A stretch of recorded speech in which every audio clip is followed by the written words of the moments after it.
I'm getting well, I'm just getting the video. Oh, it's just 12 that I can minutes. watch the 12 minutes we were able Yeah, to record. exactly. You ain't back. You're way back. We It's want Maggie to be here, but I guess wait. Whoa. Oh, that was you. That was run me the closing stream. the tab. Okay. Well, fuck. It says it's streaming. How do we look Okay, at that? that's good. It says you are live. It says 18 seconds has elapsed. Then we're probably Yeah. yeah. It says we're live. Yeah, we're live. It just took a little time. That's all. I like how we don't believe that we possibly could have succeeded. Yeah. Okay. Know the feeling. Let's You seem to be back. All right. Can everyone hear everything? Michael's clean now. Great. Yes, audience does. Oh, I can hear Michael. Great. Okay. Can you hear me? This is Abe. Because that was the problem before, is the person who was running it seemed to not be there. Do you hear Abraham? He just We talked want for Maggie a while. to be here, but I Oh, I'm here. All right. Yes. Thank you, Daniel. Yeah. Daniel's our only helpful fan. Yeah. Okay. Now, everyone, please mute the stream if you have it up at all, because Yeah. that's why we're hearing little snippets of the Mhm. past. I am gonna say what I said before, but in like 30 seconds. So, hi, I'm Michael Swaim. My want Maggie to- compatriot Abe Epperson is also on the stream. We just co-wrote a spec screenplay. It's an action thriller in the vein of Die Hard with some comedic elements, but not really, but you'll see. And we're going to read it now for you, along with a bunch of our friends to whom we're very grateful to have them here lending their talents. I'm going to read all the across the page. Abe is going to read Del, Father Mendez, and Tobias. Greg Burke is going to read Kyle, our protagonist / hero, whatever. I never know the difference. Dylan Seaton is going to read Operations Manager, who's our big bad. Maggie Mae Fish will be Marlene. And then we have the phenomenally talented and versatile Katie Willard and Brendan Carter filling in every other role in the screenplay. And they'll become self-evident So as we versatile. read. But now I'm going to hand it over to Abe to basically set the stage and give the actors a little direction in case they didn't have time to read the script before right this second, which is possible. And also people out in the comments, we're very much looking for your feedback. So fire away. Thank you very much. Yeah. So, just because I'm a taskmaster manager, first thing, it's everyone's listening through headphones and has the stream muted. Yes, sir. Okay, cool. Yes, indeed. Because I thought I Yes. heard some stuff, but it could be on my end. Cool. I don't know why my phone just made it so that Google wanted it to. I don't know. Apparently, Google's joining the conversation. All right. So, yeah. So, do you guys have any questions about the characters? I can do a small kind of rundown of all the main characters and what we're envisioning. Hopefully, that will be helpful. If you had. All right. Cool. So basically, we got. I'm gonna go from kind of like protagonist to supporting roles.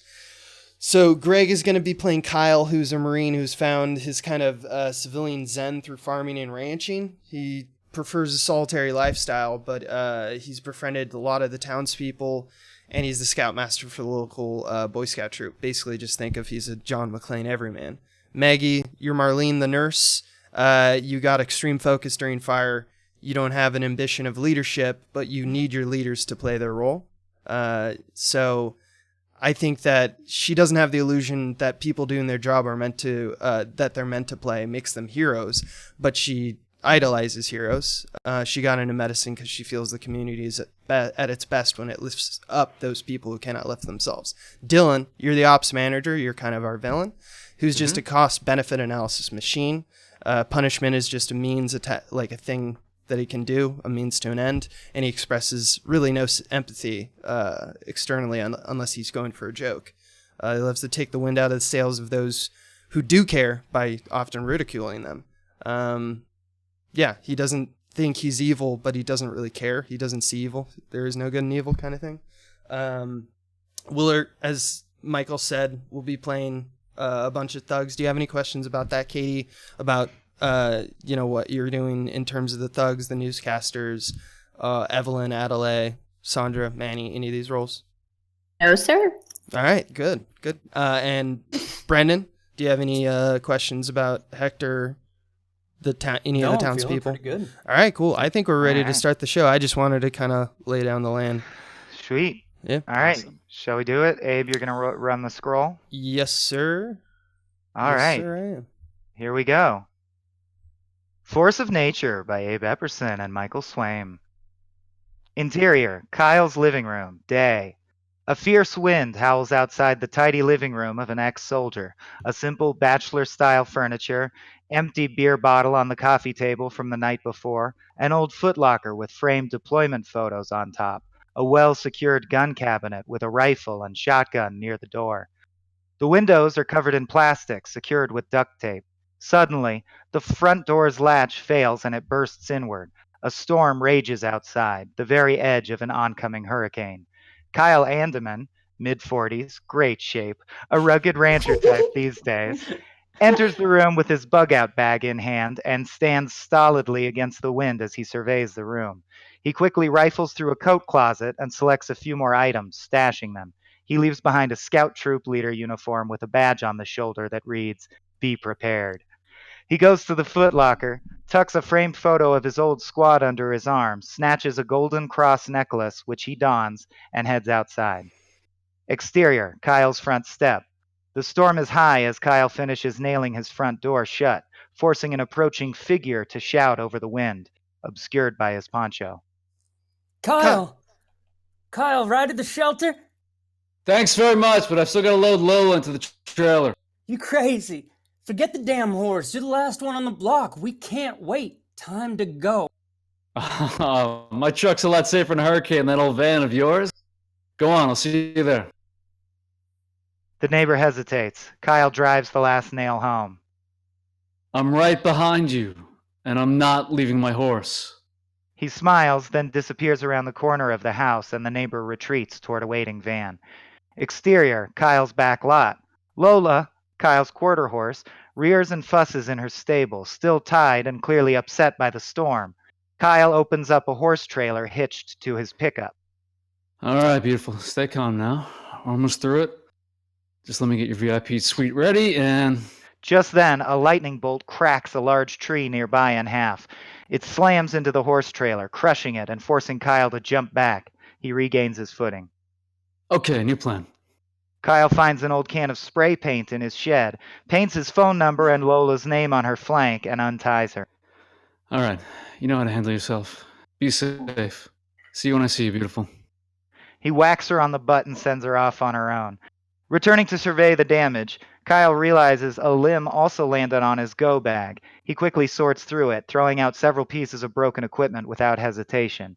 He pockets a few small items, a headlamp, spool of nylon rope, and a couple glow sticks.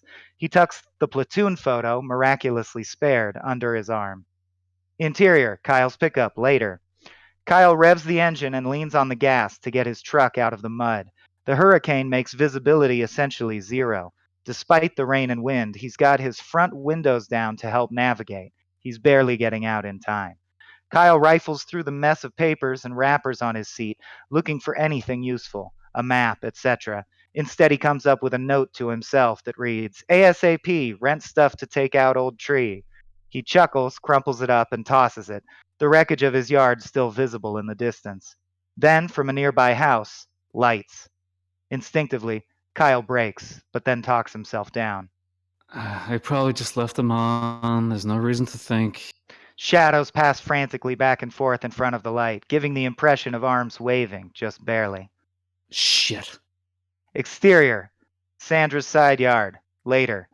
Kyle crouches down by a neighbor's house. Through a small basement window, we see the source of the lights and shadows. A woman and her 7-year-old son, both terrified, lit by a kerosene lamp.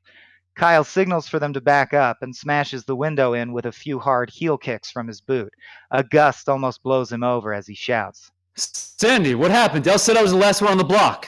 We're packing and then something collapsed. The basement door's blocked. Please take Hector. Kyle removes his jacket and uses it to knock out the remaining shards of glass. Then he and Sandra help squeeze her son Hector through. Hector screams when separated from his mother, and Kyle carries him bodily to the truck. Get him to the shelter. I'm okay here. Don't worry, kid. Not gonna happen. Interior, Kyle's pickup, continuous. Kyle straps Hector in and rolls up the window. A power transformer bounces off the hood, denting it, and Hector screams. I'm gonna be back with your mom real soon, okay? Be brave for her. He drapes a jacket over Hector and grabs his bag. Before he leaves, he fiddles with his CD player and a Shania Twain song comes on. Is that better? With music? Worse? Hector sobs. Great. Stay put. Exterior, Sandra's front yard, continuous. As precious seconds drain away and Kyle starts to shake with the cold without his jacket, the storm only seems to intensify. He systematically tries all the ground floor entrances. The windows are boarded up. He tries a few shoulder slams to the front door. It doesn't budge. He looks at his frozen fingers. Thinks. Exterior, Sandra's side yard, later. Kyle dons his headlamp and is tying one end of the nylon rope to a decorative stone garden snail. All right, now the hard part. After a few swings, Kyle throws the snail straight up at the roof of the two-story house. It loops over a sturdy-looking wooden beam in the eaves. Surprised that he made it in one, he does the universal NBA gesture for I just sank a three-pointer. Then he grabs both strands of rope, puts his feet to the wall, and starts to scale the house.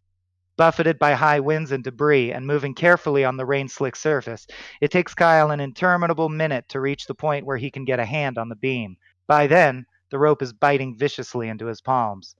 Just then, he looks down to see Hector, out of the truck, struggling to run back to his mother. Kyle shouts, but it's clear Hector doesn't hear. The truck door is wide open, and a blue mailbox blowing by rips it off its hinges. Hector is blown by the same gusts and screams as he's thrown against a low hedge. I said stay put. Hold tight. I'm coming. Kyle begins to rappel back down, but just then the beam above him cracks under his weight. Thinking quickly, he scuttles a few steps to his left, causing him to swing back right just as the beam gives way completely. Momentum carries him close to a second-floor balcony railing, which he grabs, dangles from, then heaves himself over. He catches his breath for just a moment, and from this vantage sees the full force of the hurricane approaching like a wall half a mile away. It seems to march down the small-town streets, devouring everything in its path. Kyle takes one last look at Hector, who seems to be hunkered down for the moment, and makes the painful choice to go in. 1 minute. In and out. Interior, Sandra's house, continuous. Kyle breaks through the balcony door, which thankfully only had a small vanity pushed against it, and rushes to the top of the stairs. It's almost pitch black in the house without power, and with all the windows covered. Realizing he lost his headlamp in the climb, Kyle produces a glow stick and shakes it. He navigates the house in dim green light. Wind screams.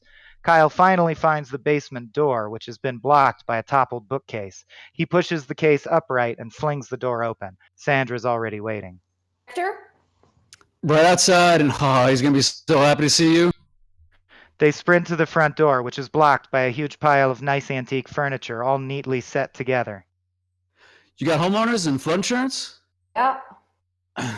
Not just homeowners, all right? Flood is a separate policy. You know, I was looking online and I learned recently that's how they fuck you. Right. Great. He yanks the backmost item as hard as he can, and the pile crashes down, several items splintering. He then uses an empty hutch with the words "Precious Memories" painted on it as a big scoop to bulldozer the remaining crap out of the way. He kicks the front door open. It was unlocked. Sorry, I was in a breaking out flow. I'll fix it later. He grabs Sandra by the hand and leads her back outside. Exterior, Sandra's front yard, continuous. They run together to Hector, who gets scooped up into Sandra's arms, and then all three rush to Kyle's pickup. Kyle crams himself into the driver's seat just as Sandra and Hector get strapped in on the passenger side. The music is off. No country music. Got it. Maybe slide to the middle. You got no door on that side. Sandra moves Hector from her lap to the middle seat. She strokes his hair.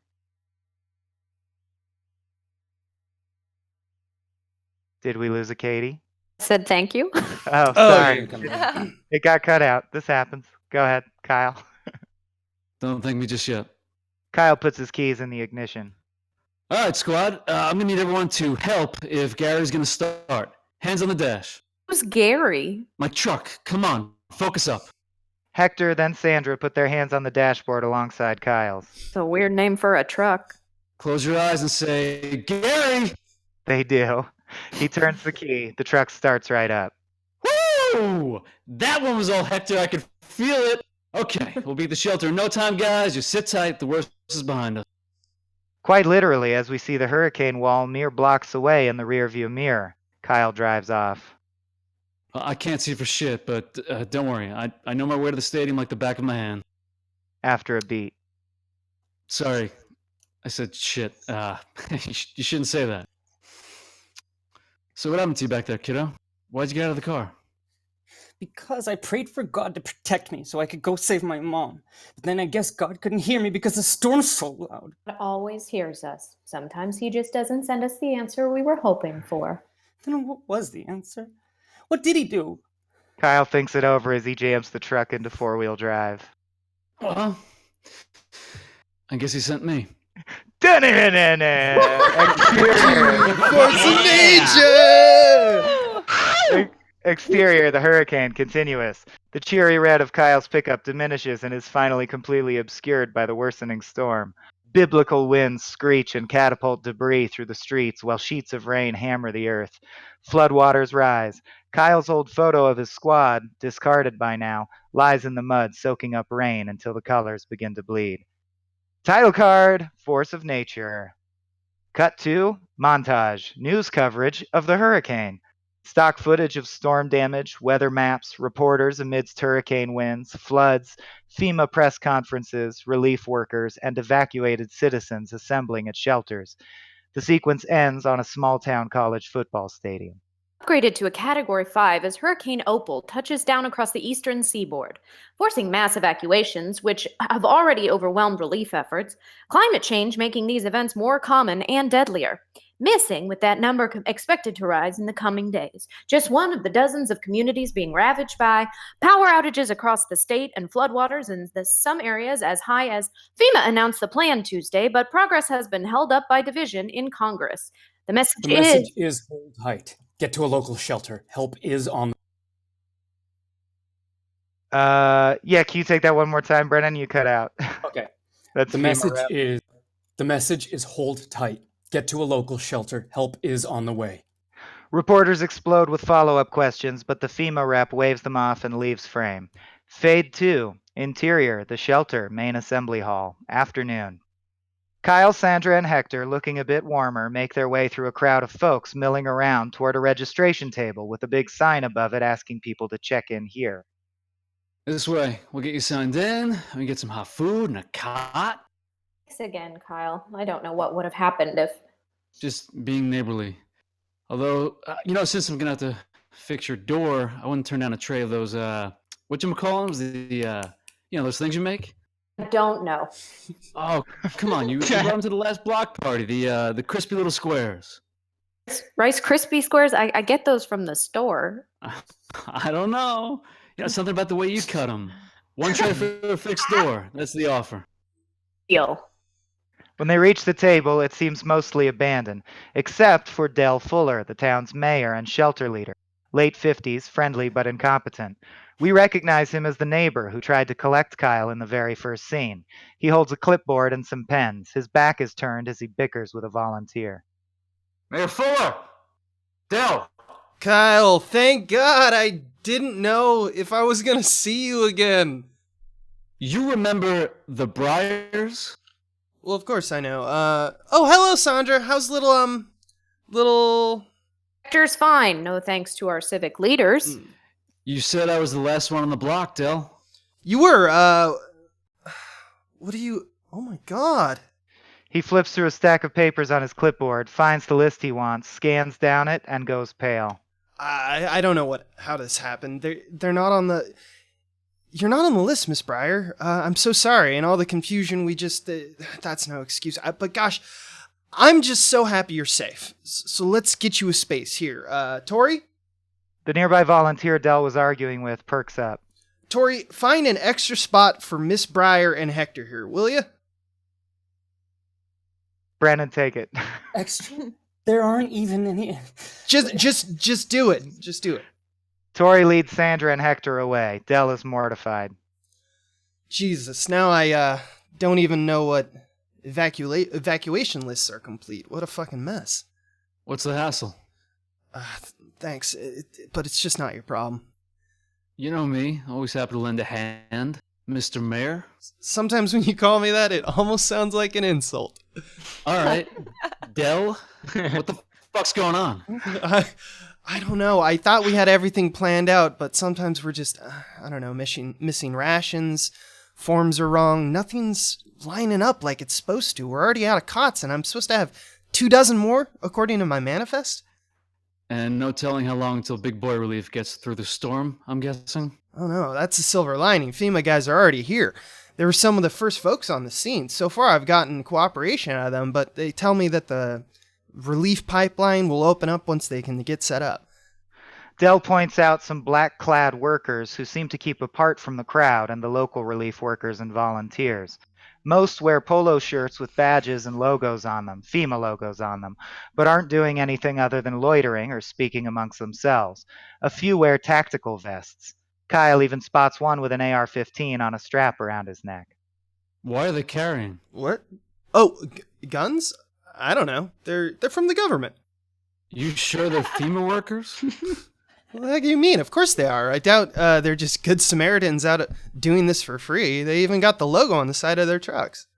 Oh, they have logos. I don't know what I was worried about. They have logos. He directs Dell to the armed one. Noticing he was spotted, that guy casually slings the gun around behind his back, but makes no other move. He hard stares Kyle from 25 yards away. And are you well versed on FEMA regulations? Not what I recall you going on about Friday nights at the pit stop. Just have a bad feeling. Yeah, lots of vets have that. It's called PTSD. Yeah, maybe. Forgive an old man for saying to an even older man, but you're not in the army anymore. Logistics here are fucked, so FEMA can step in and get food and blankets for everyone. It's okay with me. If they got a guard, I'll have to talk to him, tell him to keep the safety on, stay away from the kids, but... Sure, you do that. He leaves, heading straight for the armed man in the distance. Dell calls after him. You're relieved, soldier. Don't go stirring up trouble. Kyle keeps his head on a swivel, doing recon of the large open space.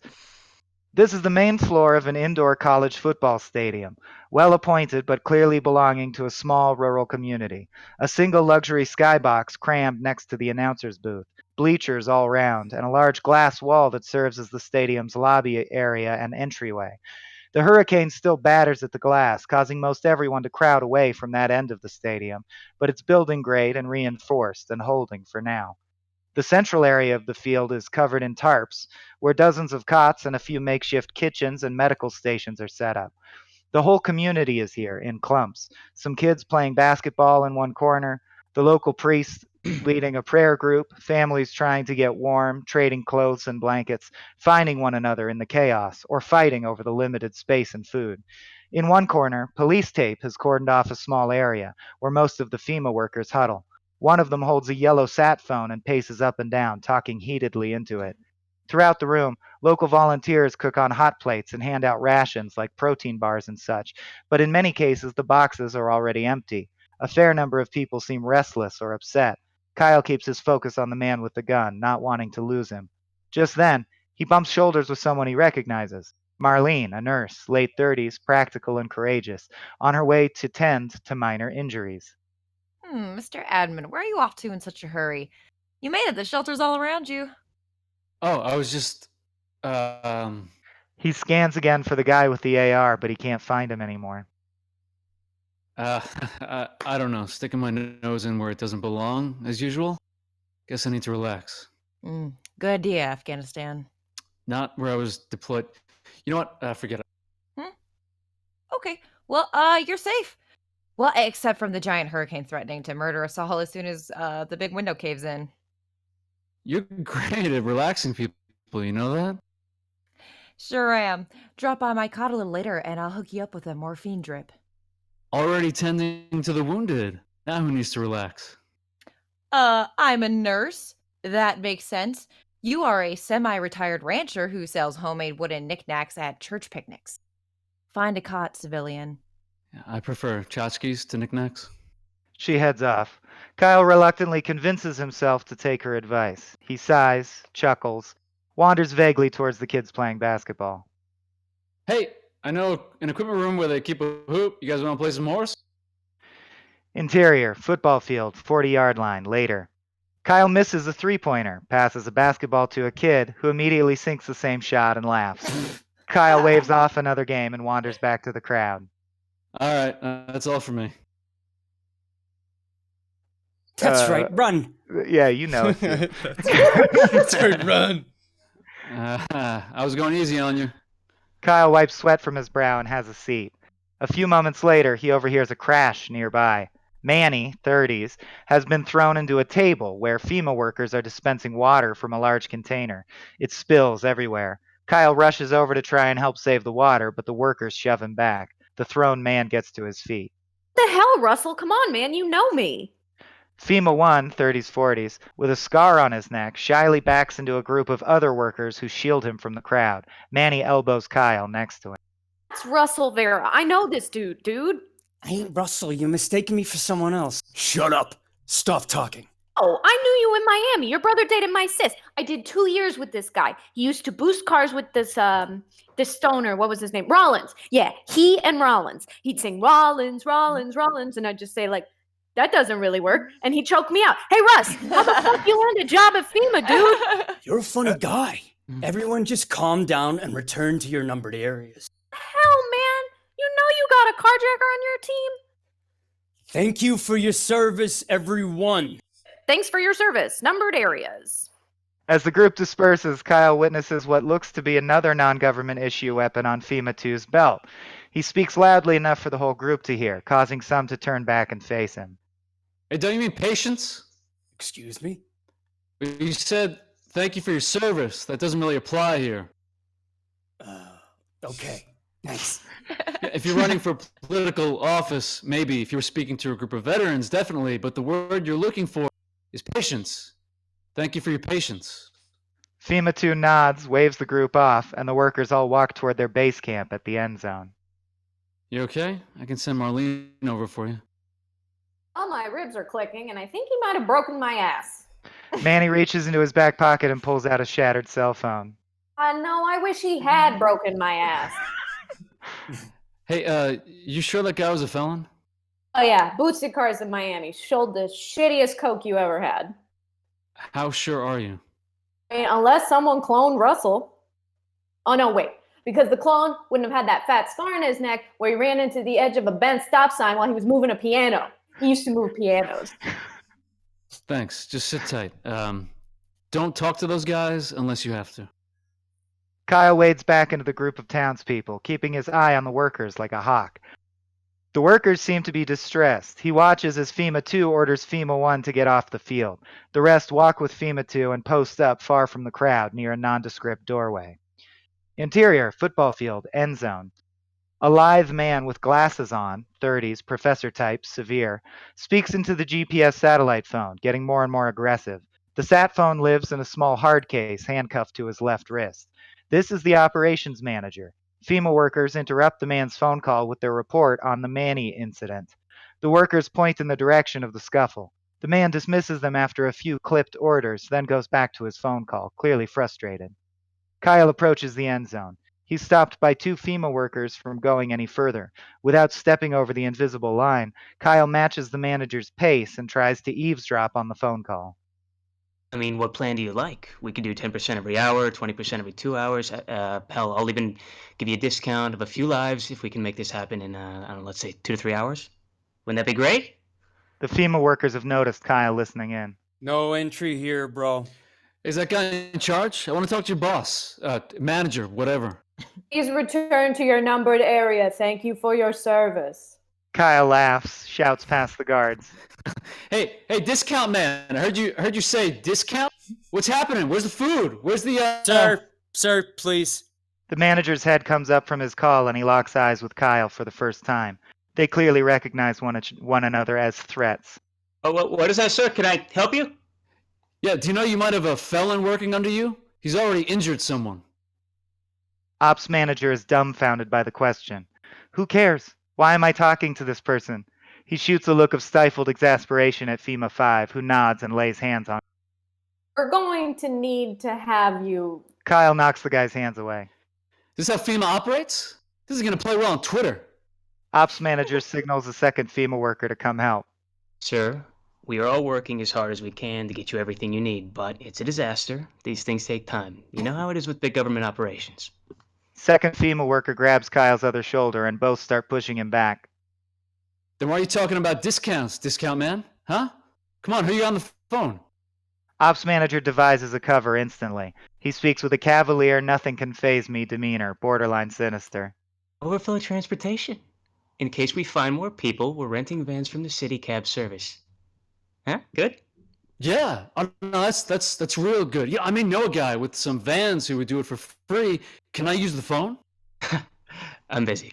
It's very busy. Please return to your number. Please return to my number area. Yeah, I got it. Thanks. Interior, football field, 20-yard line. Kyle mutters to himself. 10% every hour, 20% every 2 hours. Hell, I'll even give you a discount of a few lives. Lives? What is that? Kyle passes right by Marlene's first aid setup. She's overburdened with medical supplies scavenged from the stadium doctor's office. Aluminum crutches, ace bandages, painkillers, even a roll of gauze in her mouth. She halts in front of Kyle. Hey, Juan, can you help me with a second? Huh? Marlene drops everything she's carrying but keeps the roll of gauze in her mouth. Oh, help, please. She spits the roll at him. Yeah, sure. For a second, I'm a little busy. Marlene starts to place splints on a young boy's leg. This is Raleigh, 12, completely engrossed in a game on his phone. With what, for God's sake? Your phone working? You don't need internet to play the games. Hold the splint here while I tie it. This may hurt a bit, but it'll be over very quickly. You got it, Green Bean? The kid nods. Mm-hmm. Honestly, playing basketball in a hurricane. We weren't playing basketball, just horse. You twisted your ankle playing horse? Woo, I swear, when I find out who set that hoop up. Raleigh shoots a look at Kyle, who mimes, shh. Look, you notice anything weird about these guys? These FEMA workers? No, not really, but I've been tying bandages and doing rounds ever since I got here. I don't even have more than a basic med kit. I had to take what I could find from the equipment room. I've never seen FEMA guys come in with AR-15s. That's the kind of weapon that you... Oh, keep still, please. Marlene's finished tying the bandage. She pulls it tight. Fuck! Language. Oh, did that hurt? No, I wasted like 8 spirit dust on a new air tank, and my birds blew up anyway. Okay, so you're good? Okay, pain or no pain? Mm-hmm. All right, kiddo. Just stay off it for now, unless otherwise it'll hurt. And one of those wooden blocks fall out or anything, you just get your mom to find me, okay? Raleigh limps off without further eye contact. Someone told me I should look at Manny. Do you know where he is? Kyle notices 4 FEMA workers hovering over one of the stadium tunnels. Yet again, one points to where Manny was thrown. Kyle stares at them. Huh? What'd you say? Maybe I should check you out. Are you okay? You seem tense and you're like really sweaty. No, I'm all right. I was just I was playing basketball earlier. Uh-huh. Okay. All right, I see how it is. Okay, great. Thanks for all this. Kyle walks towards the workers near the stadium tunnel. Sure, but take care of yourself, okay? I don't need new patients. Don't freak me out. You're kind of freaking me out with this freaking out. Kyle doubles back to Marlene and grabs one of her crutches. Can I have this? Sure. Wait, Kyle, what is going on? Kyle walks briskly towards the clump of suspicious FEMA workers, using the crowd to stay out of view. The workers finish talking, seem to make a decision, look around, and then disappear through the nearby doorway. Kyle waits a few seconds, glances over at the operations manager, who's still on the phone, then follows. Interior, stadium tunnels, day. Kyle tracks the voices down the darkened hallway. Laughter draws him down a smaller side tunnel. He hears a door open and close nearby as he tightens his grip on the crutch. Walking gingerly up to the door, Kyle peeks through its window to see what appears to be a small storage area with cardboard boxes, greens equipment, cones, etc. Kyle opens the door silently and slips in. Equipment room, day. Hiding behind a stack of boxes, Kyle overhears 4 workers talking and laughing. They lounge on pallets of undistributed water and food rations. Really? What are the fucking odds? I know, man. I didn't even recognize him until he said something about his sister. Her name was like Sky or like some stripper name. It's so crazy. FEMA 6 passes a blunt to the others. FEMA 7 takes his gun out of his belt and places it on a nearby table. He starts to do trunk rotations. Fuck, man, my sciatica. Won't matter in like an hour anyway. Kyle looks down to see a bag of line chalk. He uses his foot to nudge the bag open slightly, which makes a sound. Hear that? Huh. Yeah. All 4 workers are now focused towards Kyle's direction. FEMA 1 and 3 pull out their pistols. FEMA 7 pulls out a large combat knife and starts to creep towards Kyle's box. Hello? Anyone in here? Silence. It could have been a rat or something, man. You a rat? Come out. I bet you're lost. We'll help you find your way back. FEMA 7 slowly creeps around Kyle's cluster of boxes. FEMA 6 goes around the other way to pincer attack. Suddenly, FEMA 7 lunges around with his knife brandished to reveal that Kyle's already moved on from this hiding spot. The bag of chalk is also gone. The workers stand back up. One passes the blunt to FEMA 7. He takes a big hit. Just then, FEMA 6 comes around, now accidentally pointing his gun at FEMA 7. Whoa! Fuck! He lowers the gun down and they laugh at each other. Ah, shit, dude. That was almost. FEMA 6 gets whacked with Kyle's crutch. He is immediately knocked unconscious. FEMA 7, blunt in his mouth, reaches for his gun on the table and accidentally knocks it far away. He sticks with the knife instead.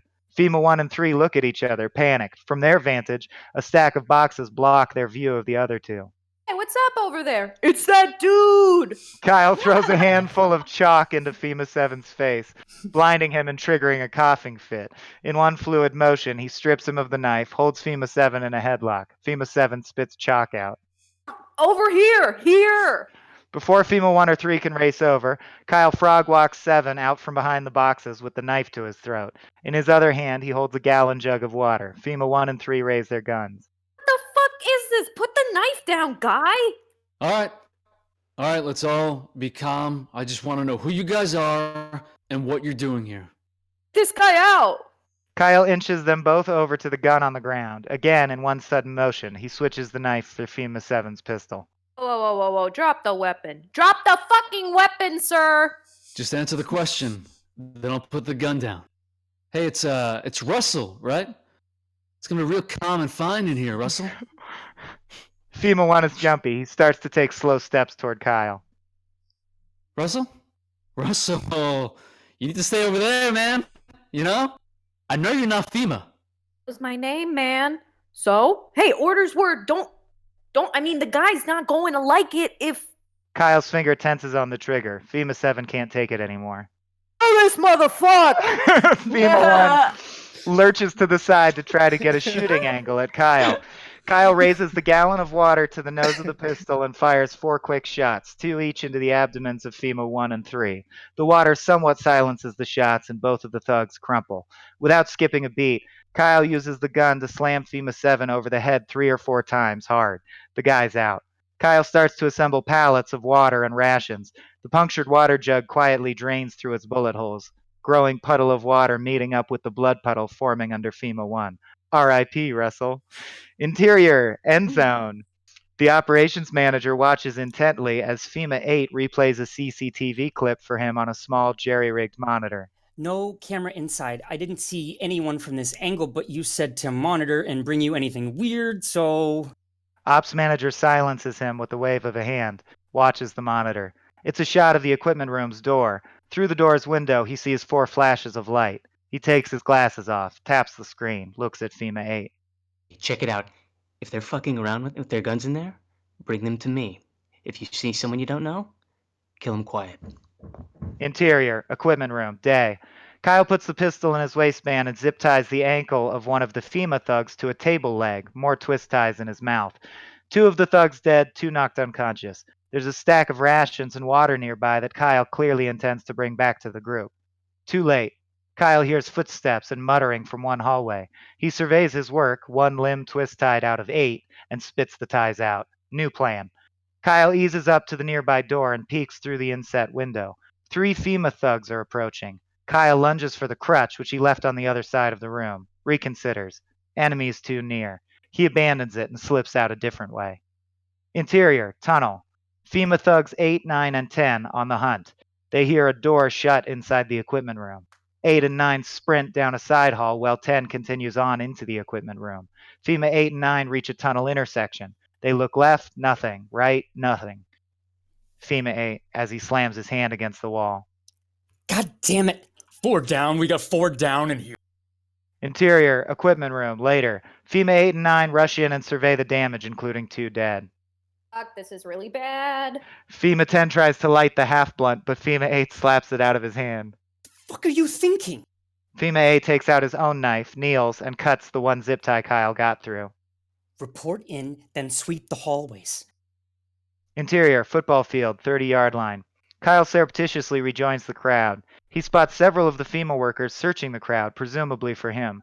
He looks to ops manager as FEMA 6 and 2 large men seem to be reporting in about Kyle's escape. Kyle notices one of the workers look generally in his direction. He ducks down behind a group of townspeople. As he's down there, the local Catholic priest, father, late 20s, stoic with cold eyes, has noticed his odd behavior. Should I be ducking as well, Kyle? No, Father, I think you'll be fine. I'll just do it to be safe. The father ducks and waddles alongside Kyle. Who are we hiding from? Father, I need you to do something for me. Gather the old folks and families with kids. Bring them here and make up some excuse, a sermon, something. I think we're supposed to stay in our numbered areas. Yeah, I haven't seen them really check, so just do it for me, all right? All right. Are we in danger? Another worker invades the crowd, approaching Kyle and Father. Kyle starts to panic. He grabs Father and pulls him along to another cluster of people. Suddenly, gunfire. The townspeople scream and many dive to the ground. A deafening silence follows as people wait for more shots, but none come. The operations manager saunters toward the crowd with a megaphone in one hand and a smoking pistol in the other. Beside him, FEMA 11 fires a few more rounds into the air. Suddenly, all the FEMA workers tote assault rifles. Some have even taken off their orange vests to reveal tac vests and other assault equipment. Sorry about that. We are working to get access to the stadium's PA, but until we do, you'll have to crowd in. Nothing like gunfire to get people's attention, yes? He waits until he's fairly certain most everyone in the crowd is terrified, but listening. We wanted to do this the nice way. The way where everyone stays relaxed, and no one even knows they're in danger until the danger's past. That would have been real nice, right? But alas, it seems we have a detective in our midst. Oh, Sherlock, where are you? He scans the crowd and motions for a few other thugs to start person-to-person searches. Almost immediately, the thugs start knocking off hats or yanking down the hoods of adult men. Kyle has to continuously maneuver through the crowd to avoid them, and several of the townspeople start to eye him suspiciously as well. Let me end the suspense. You have been kidnapped. Gasps from the crowd. We have kidnapped you, and we are negotiating with the government for a large ransom in exchange for your release. There's a man here, however, that believes he is not a hostage, that you have not been kidnapped, so we're all going to have a town meeting to get to the bottom of things, okay? The townspeople start to murmur, confused, some already realizing the danger. These are the facts. There are about 100 or so of you, but we have all the guns. Who are we? We represent a group committed to correcting our government. This government that has systematized the lack of support for the displaced and the poor and bringing them to account. Where is FEMA? Who is coming to help you? No one. We were here hours before they dispatched their first truckload of donated mittens. Kyle finds it a bit easier to fade into the back of the crowd as those around him become increasingly enthralled by the ops manager's speech. So, I now speak directly to the man who has already killed 2 people today. You will step forward in 15 seconds or I will shoot somebody in the head. More gasps. People start to panic and shout from the crowd. How do you know he's still here? Are you kidding me? 15 seconds? Should probably get a stopwatch so we can make sure this is fair. Wait, should we start counting now, or is it 15 seconds from when I said that? Well, let's reset. The operations manager effortlessly fires a round into Town Person 2's head. The crowd screams and scrambles back as the body falls, and those nearby are spattered with blood and bits of skull. Chaos ensues. Guards raise their weapons, shout, start to knock people down, trying to keep them in line. The crowd surges back, and it seems like a riot is going to break out any moment. Kyle clutches his pistol. He risks drawing a bead on a nearby FEMA thug, but the crowd weaves in between them. Kyle realizes the risk is too great, curses, lowers the weapon again. Looking around at the people he looks around at the people he was trying to protect, getting beaten and subdued. There are no good choices. Ops manager fires 10 more shots into the air. The crowd goes silent. His gun clicks empty, and the ops manager changes out the clip in the silence, taking his time. Then he raises the megaphone to his lips again. Well, that broke the ice, huh? This is moving fast. Hey, Sherlock, where are you? Because we can do this again, and again, and again. How many do you, Kyle steps out from the crowd and whistles. He places his pistol on the grass and raises both hands. I'm here. I'm sorry. I'm sorry, everyone.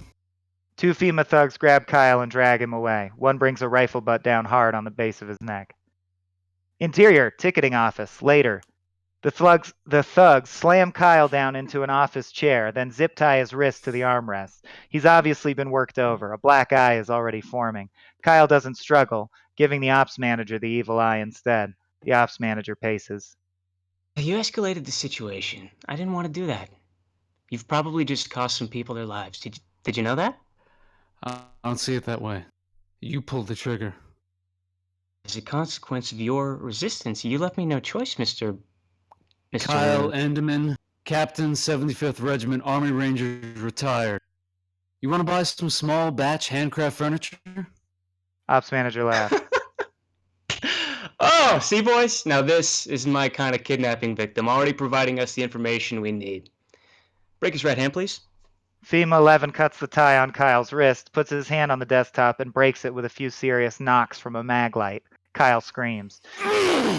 Football field, out in the main area. A few in the crowd hear the scream and peer toward the closed office with concern.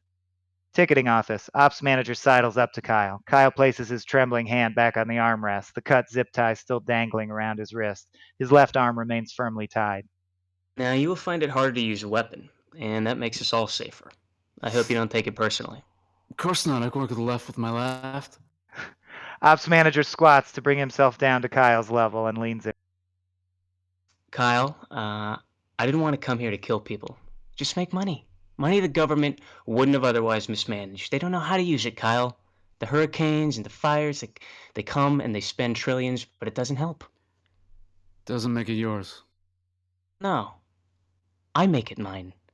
I make the money mine, Kyle. That's what's happening now. Accept that. Please, just fucking stop with the nobility shit, okay? You're a fucking murderer. The operations manager suddenly beats him by swinging the sat phone case into the side of his head. Oh, no. You're twisting facts, Kyle. We're not murderers. We're survivors, Kyle. Something I'd expect a ranger to understand. Well, usually the other guy had a gun, too. And usually, he started it. Started it? Who started it, Kyle? Adam? Eve? God? History is a bloodshed. You've killed to save lives. Killing, as you know, can achieve great ends. Wait, so you're not from FEMA? Please, Kyle! Help me limit the damage here. Swallow your pride, accept that we have the leverage, and tell me who sent you and what they want. I know that is counter to your training, but the best thing that you can do for those people out there right now is to work with me. No one sent me. I'm just a guy who lives here. But you come around and start robbing my friends and killing my neighbors. And I don't think I'm the only one who's going to notice. He jerks his head, indicating the crowd outside. You can't manage this, Mr. Nice try. You can't leverage this. You've taken hostages and killed one. That's the score. This town isn't going to forgive that or go along quietly. I know these people. You're fucked. The operations manager considers Kyle's words, looks him right in the eye, and, smiling, stabs a knife into the top of his left leg up to the hilt. He twists it 90 degrees. Mm-hmm. What are you really after, Kyle? Tell me now, Did anyone send you? Who do you work for, Kyle? What do they know about our work here? Look at me, Kyle. Tell me the truth, and the pain will stop. Kyle's eyes are wide in shock, but he does his best simply to breathe through it and starts to repeat. Kyle Andaman, Captain, 75th Regiment. Operations manager withdraws the blade, wipes it on his pants. Kyle continues to breathe deeply, readying himself. Well, I believe him. He's just a Boy Scout. Take him somewhere and kill him. The situation is still well in our... Kyle stands. Because only one of his hands is tied to the chair, he's able to swing the chair around like a crude weapon and knocks the teeth out of the guy who broke his hand. Teeth clink to the ground. My teeth! You broke my fucking teeth! The operations manager produces a sidearm and tries to get a beat on Kyle, but Kyle's too fast. He charges the ops manager with the office chair held out like a shield and knocks him backwards over a desk, tipping it up and putting them both on the other side from the thugs. Kyle and the operations manager hit the ground, Kyle on top. The sidearm clatters away, and the second thug, FEMA 12, brings his AR-15 to bear. Bullets perforate the desk, narrowly missing Kyle and ops manager. Kyle scrambles on top of ops manager and tries to get him into a half Nelson.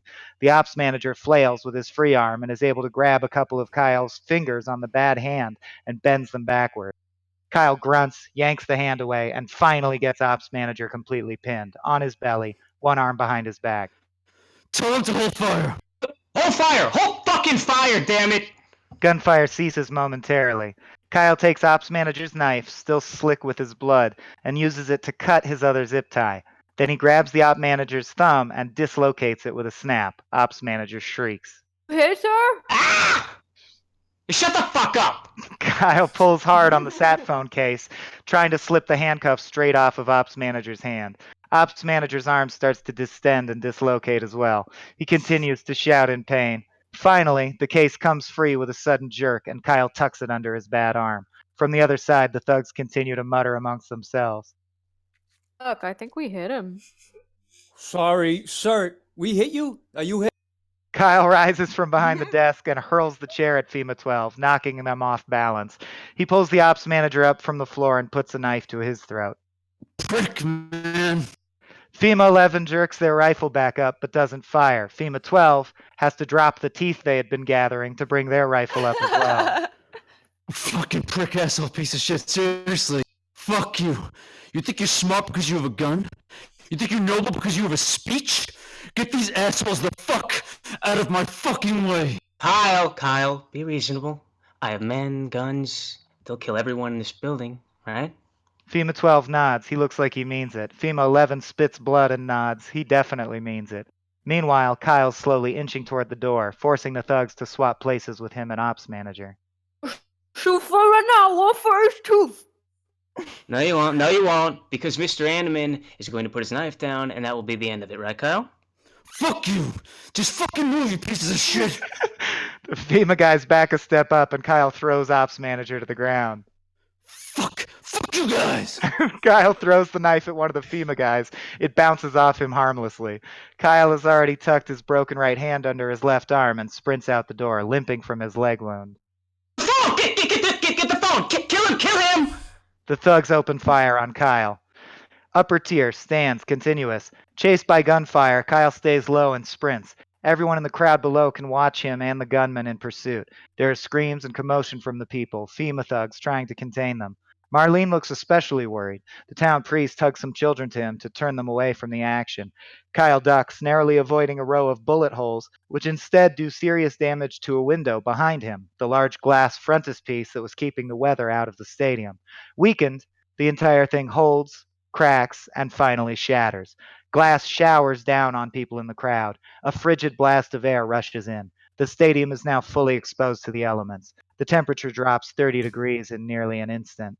Ops manager yanks FEMA 12's gun barrel down. Fuck! You fucking... Now where the fuck are we gonna keep him, huh? Fuck you!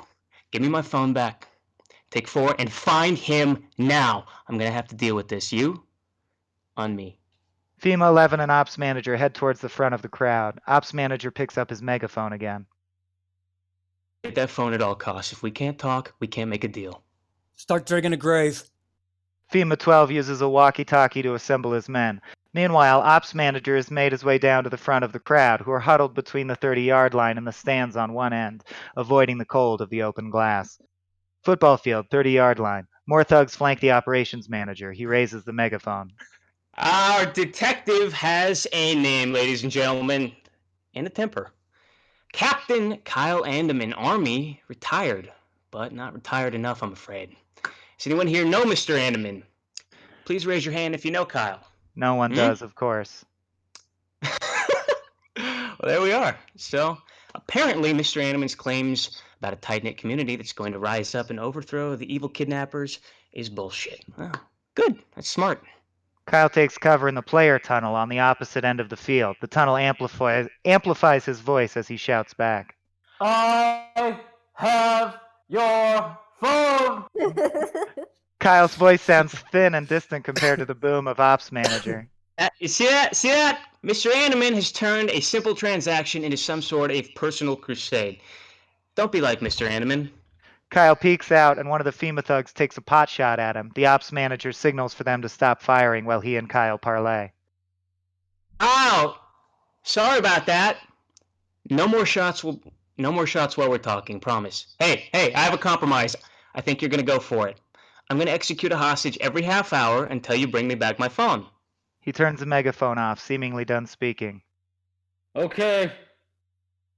What's that? I'm sorry, did anyone make that out? I agree. Surrender. I agree to your terms. Half an hour. Half an hour for what, Kyle? What are you planning? Silence. Kyle! Kyle runs down the tunnel, deeper into the sports complex part of the stadium. Ops manager drops the megaphone to confer with his men. The crowd is agitated. Thugs surround and contain them, herding them into a denser and denser area. Interior, tunnel, day. In the tunnel, Kyle suddenly spots 5 shadows not too far ahead of him and rounding a corner towards him. Clearly armed thugs. There's nowhere obvious to escape to. Kyle recons his surroundings, spots a big red first aid box on one wall. Interior, club lounge, day. The thugs are hot on Kyle's trail, just about to round the corner into his hallway. They all wear upgraded gear. Flashbangs and body shots. Let's do this quick. 2 of them advance and pull the pins on flash grenades. They roll the grenades around the corner towards Kyle's last known position, keeping their barrels aimed at the archway. As long as they cover this entrance, he's got nowhere to run. But before the grenades can go off, the sat phone case slides across the floor and comes to a stop right between all the thugs. They all turn toward it, confused for just a moment, as their attention on the archway wavers. In that crucial moment, Kyle charges out directly toward the frontmost thug. He's got a medical face mask on and hefts a fire extinguisher under his right arm, aiming it with the left. Gauze is stuffed in both of his ears. Nevertheless, as the flashbangs go off behind him, Kyle recoils in pain, temporarily deafened. His hearing will be compromised for at least an hour. He knocks the nearest thug out with a swing of the extinguisher, then blasts the rest, filling the room with thick smoke. From the thug's point of view, the room is a chaos of lights and fog. Thugs fire wildly and try to get their bearings, but Kyle, extinguisher still tucked, grabs the sat phone and is gone. Interior, hallway, continuous. Sounds of thugs regaining their composure echo down the hall as Kyle runs, his hearing only a thin whine thanks to the effects of the flashbangs. He spots a grating over an air vent and pulls up short. He kicks the vent in and removes the grating, revealing that air vents actually have pipes inside that are too small for a human to crawl through. Worth a shot. Instead of crawling through the air vents, Kyle looks around for another mode of traversal. He spots a doorway that says, to rigging, catwalks, danger, employees only. He tries it. Miraculously, it's been left unlocked. Kyle looks up at about 6 stories of stairs, then down at the stab wound in his leg, which is bleeding freely. He looks around yet again, spots something else off camera, and grins. New plan. Interior, hallway, later. Kyle jams down the hallway in a rad little electric cart used by staff, pedal to the metal. The fire extinguisher and sat phone sit next to him. As he drives, he reaches over and rips one of the side view mirrors off. Exterior, stadium parking lot, day. Out in front of the stadium, the wind still howls and the rain still falls. Banners hang from the architecture or blow free. From out of the downpour, a line of 5 Humvees branded with the FEMA logo roll to a stop, while FEMA 8 and 9 jog out to intercept them, helmets on and face shields down. The frontmost Hummer opens, and the driver steps out. Carl, 30s, big man, friendly face. He hails the thugs approaching and consults a waterproof binder that also features the FEMA logo. Whoa, hey there. You guys SWAT or something? We didn't expect anyone on the scene. Local police. When you guys took so long, we stepped in to help. Okay, I can see. Let me see some identification. Let's just keep everything official. We got more rations to unload, 2 more shelters to get to. Of course, you should talk to the shelter leader. He's right behind us. Under a black umbrella, the operations manager approaches the group. Mayor Del Fuller. Yes, sir. And happy to be of service. I'm sorry for all the aggressive welcome here. You know how the police like to play with their expensive toys when they get the chance, right? Well, be that as it may, I need some kind of confirmation so we can... Of course. Everything's on file inside, I assure you. Boys, why don't you show the rest of the team to the loading dock? Get them some coffee. I don't... Before Carl can object, FEMA 8 and 9 are already knocking on the Hummer windows and directing the other 4 vehicles around to the back of the stadium. The cars start to head over there. Carl flips through his binder anxiously, feeling threatened for the first time. Tell me now, we've been having the damnedest time with our satellite phone. Are there any other lines of communications to someone upstream? Why? Is there a problem? I and my team can absolutely... That's not what I asked. Can you put me in touch with a supervisor, big boy, FBI, CIA? Carl laughs nervously. I mean, we've all got our walkies. We gotta check in 3 hours. I could maybe get you a shift leader. Useless. Excuse me? From behind the stadium, a sudden and sustained burst of automatic weapons fire. At least 4 or 5 rifles empty and go quiet again. Carl looks at the ops manager with dawning horror. Ops manager looks back, unfazed, checks his watch, looks to Carl, and sighs in frustration. Looking useless. Interior, football field, 40-yard line. FEMA thugs work to keep the crowd calm while townspeople discuss the situation in tense clusters. Thugs try to split people back up into their original groupings, but it's tough work. Marlene looks on as FEMA Force strips a backpack from a 12-year-old kid, Raleigh, the one with the leg splint. No, please don't. My sister's inhaler's in there. The guard dumps out the contents of the bag. Notebooks, a portable gaming device, a pair of keys, bags of chips, and small plastic box with floral print tumble out. Raleigh reaches for the box, but FEMA 4 tilts his gun up to halt him. Raleigh jumps back in terror. FEMA 4 bends and picks up the box. That's it right there. FEMA 4 opens the box to see an inhaler, some backup cartridges, and some neatly ordered cards featuring anime characters and defaced by the clumsy doodles of a 6-year-old. FEMA 4 examines the inhaler, tosses it to Raleigh, and stuffs the rest back into the backpack. Thanks. Raleigh reaches out to have the backpack returned, but FEMA 4 ignores the gesture. All right. This section, here to here, you sit, stay in your numbered sections. I never got a number. Get the hell up. All right, give me your stuff. The group complies. He searches the woman's bag. FEMA 4 then passes her bag and Raleigh's backpack to FEMA 5, who walks to the side of the field and throws it in a big pile with the rest of the townspeople's stuff. FEMA 4 moves on. Other FEMA workers gather around and squabble over the looted valuables. Marlene takes a seat on the edge of a crowded rations container. She takes several deep, conscious breaths, obviously some kind of self-calming exercise. Several other folks are also seated there, huddled together. Del comes over. They speak in hushed voices. I don't understand this at all. Do you? What are these guys even thinking? Folks don't bring money to a shelter. How does any of this help the poor and disenfranchised? I don't think we know the whole story, Del. Yeah, no, sure. Still though. A 6-year-old girl, Adelaide, walks up to Marlene and hands her a small bottle of pills. Marlene kisses her on the forehead. Thanks, hon. Now I just have to find Irma. You seen her? I think she was talking with the Cottons before, but she probably need to sit at some point. So I think we all do come to think of it, my bone spurs are killing me. Is that My bone spurs. My Hey, bone spurs. What is that? the president of the goddamn United States. My bone spurs. My stones. My stones. Dell makes a big show of how much his feet hurt. Marlene gets up from her seat and crouches down to Adelaide's level. Oh, I couldn't. Well, I mean, it is a medical condition. If you're okay with it. Marlene rolls her eyes so only Adelaide can see her do it. Adelaide giggles. Marlene scans the horizon of townspeople looking for Irma. No good. I don't think we can just go over there. Maybe if we pass it along, we can get her these. What do you think, Mayor?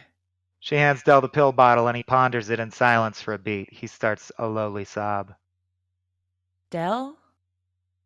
I mean, I didn't know. I think I knew. Nobody was calling me, not for organizing cots or preparing meals. I just assumed they had this whole thing under control. I just kept my head down and I did nothing. It's not your fault, Dell. There's a question. I don't know what it is, but there was a question. If I could have just asked, just a few words, I would have been able to prevent this. I could have asked to see their credentials, and then when I found out, I could have driven somewhere. Kyle told me. He said he told me, and I just... They have guns. No one expects something like this to happen. It's hard to prepare for. You don't get it. There's a notebook that dictates protocol. They have to liaise with the local, and a few hours ago I noticed they hadn't. I should have known. Well, we know now. Let's just try and keep everyone alive until the real cops show up. I just known, or if there'd been a clue just 8 hours ago, I could have... What? What, Dell? The fact is that maybe you could have done something, but you don't know. And now it's 8 hours later, and to be honest, these people need me to be a nurse right now. Even more than you need me to be a therapist. I'm sorry. I'm sorry. Just then, a small patch of light strikes Marlene's face. She reflexively steps out of it whenever it hits her eye line. It's okay. Besides, Kyle told me to.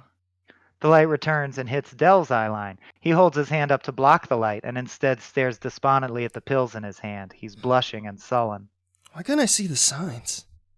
Interior, skybox, continuous.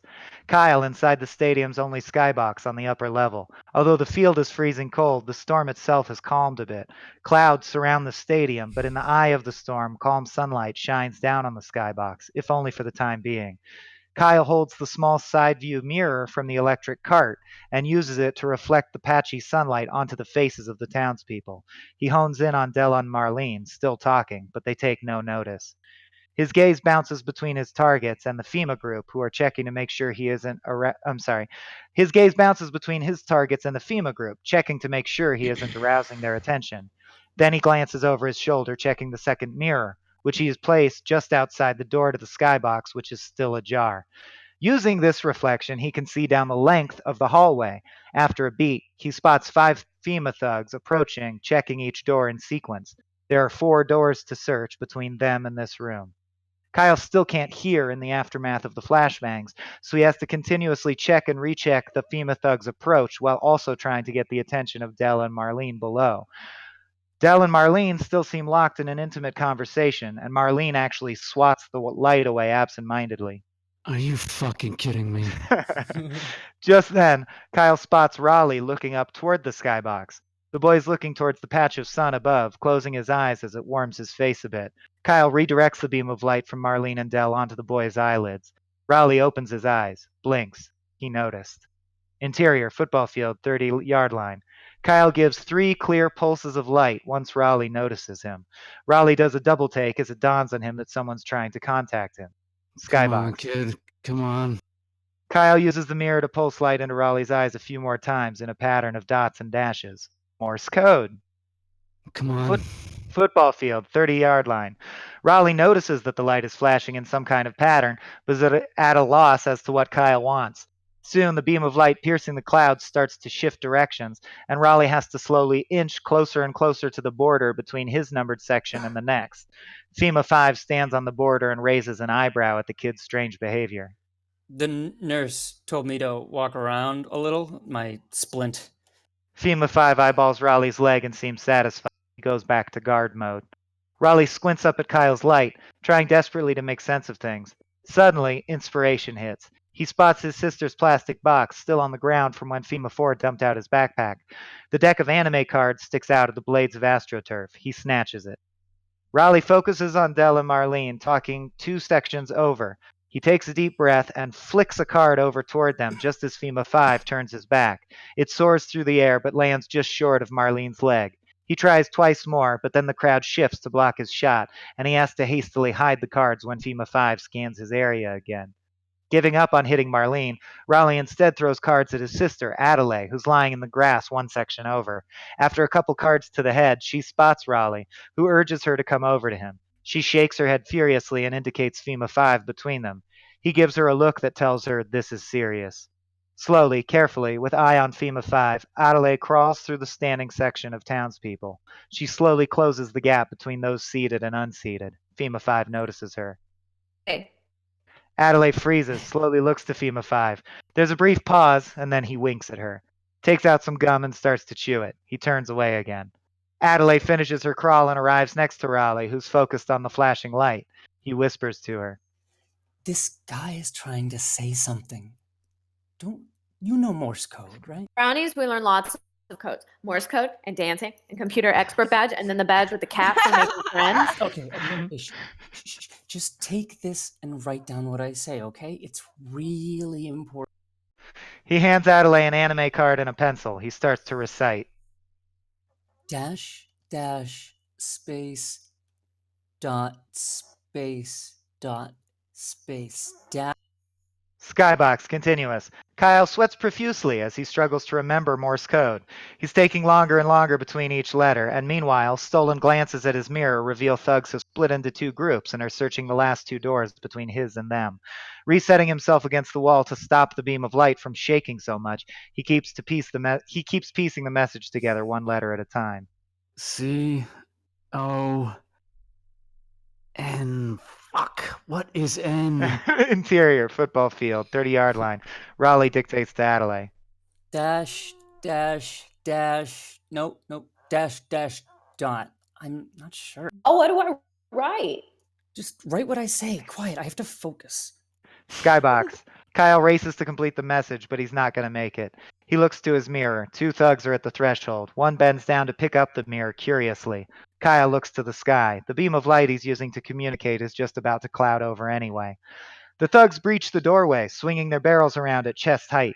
They scan the corner where Kyle just was, but it's vacant. The other mirror lies on the floor there.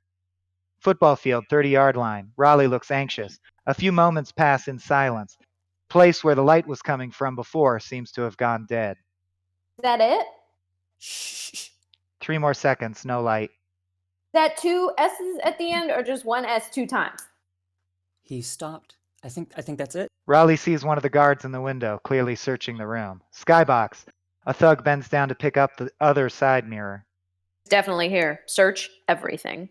Football field, 30-yard line. Raleigh briefs Adelaide in hushed tones. She holds the anime card in one hand.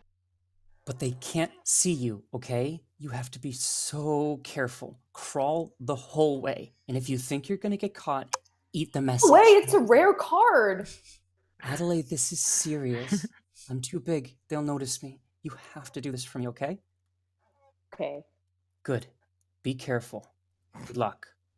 Adelaide walks right through the gap between their section and the next, bringing her to FEMA 5's immediate attention. He looks at her quizzically. Okay. He blows a bubble and pops it. Adelaide shoots Raleigh a superior smirk before disappearing into the crowd. An adult in FEMA 5's section stands to shift their place on a cot, and FEMA 5 immediately points his rifle at them. Get the fuck back down! Interior, skybox. Kyle hides behind the island in the kitchen section of the skybox, which has a small ramp. The guards search the room, cabinets, corners, getting closer to the kitchen island, all while scanning the room with their assault rifles. FEMA 14 spots a couple of rubber hoses on the ground and picks them up. It takes him a second to identify them. Hey. FEMA 13 comes over, keeping his gun up. 14 shows him the hoses. There's hoses from a fire extinguisher, I think. What do you think it means? Fuck if I know. Just keep looking. Football field, 40-yard line. Adelaide has made her way to the center of the where Marlene and Dell are still seated together. She holds out the card. What you doing there, Green Bean? Brother said I'm supposed to give this to you. Can I have it back when you're done, though? Marlene takes the card and shows it to Dell. Concession? Like, give up? It just says concess. It's Morse code. I learned it in Brownies. Where did you get this, sweetheart? Who sent this message? I said my brother. No, honey, who sent the message originally? Whose message is this? I learned it in Brownies. Dell examines the message, which just says, "Meet Comcess."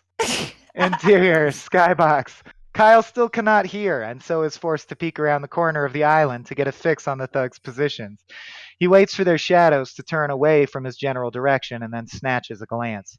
He seems pleased. They're in position near the bottom of the ramp where he placed the hoses. Now is his moment. Kyle looks over at his contraption.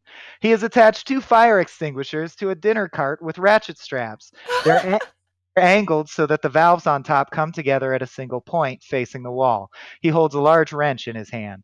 FEMA 13 is almost too close now, having spotted the dinner cart and taken an interest. Hey, dude, forget hoses. There's some old desserts here. Kyle rises up, raising the wrench above his head in preparation for one major hammer blow. He slams it down on the coupled extinguisher nozzles, snapping both of them off. They fire backwards, one embedding in the wall, one wrecking a nearby microwave. Nozzles blown, the extinguishers empty their supply of CO2 out like rockets, propelling the dinner cart down the ramp at high speed. It crashes directly into the 2 FEMA thugs. The force launches them into and through the plate glass window at the front of the skybox. Interior, football field, 40-yard line. Adelaide holds the message again and indicates parts of it to Marlene and Dell. This card can link up with another card, but only water types. Who sent the code, though? The crowd turns as one as the cart and one of the thugs fly out of the skybox far above them.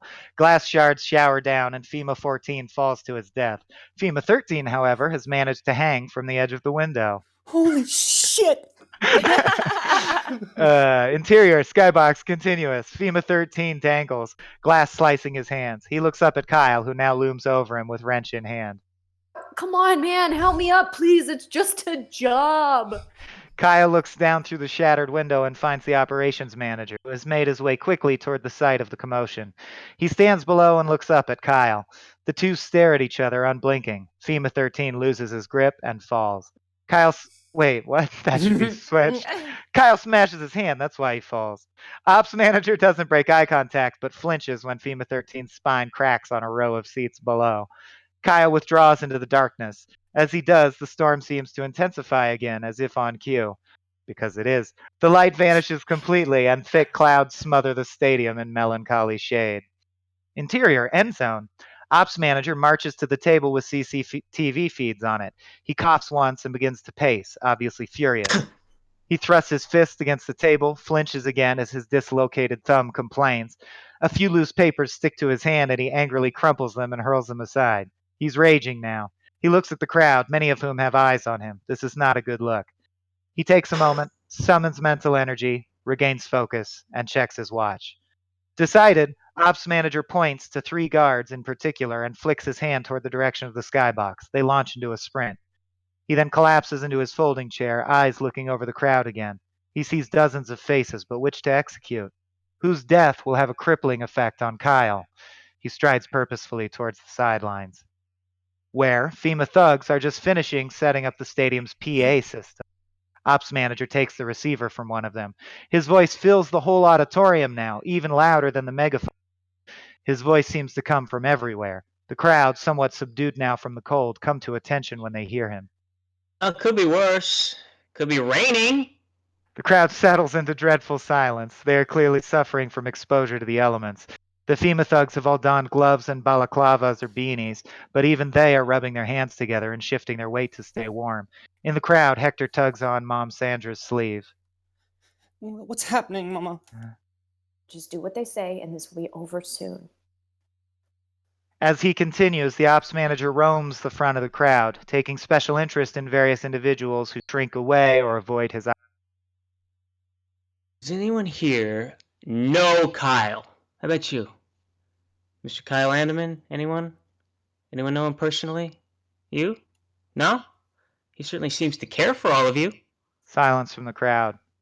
A neighbor, perhaps. From the back of the crowd, Hector raises his arm. Sandra quickly forces it back down again. The ops manager notices, but doesn't approach. He continues to roam. Interior, men's room, simultaneous. We hear the echoes of the ops manager's speech over the PA, while Kyle, at the mirror, pops his ears and tugs on the lobes. His hearing seems to have returned somewhat. The manager's speech over the PA still has a whine to it, but comes through more clearly by the moment. Don't do it. Don't you fucking do it. Kyle tightens the tourniquet on his leg, which is made from his belt, and lets out a whoop of pain. Interior, sideline, simultaneous. I promise. What I'm looking for here is Bridge. Someone who can help me convince Kyle that guerrilla warfare is not the safest way to resolve this. What's the saying? When you're a hammer, everything looks like a nail. Fuck you! Fair enough. I understand. Now, to reiterate, we have no reason to harm any of you unless you give us one. So please cooperate. It's a simple question. Is there anyone here who The knows... priest speaks up from near the front of the crowd, raises his hand. Kyle is one of my parishioners. Oh, thank you, Father. Thank you. Interior, darkened corridor, same time. Kyle curses as he maneuvers down a hallway. He knows where it's headed.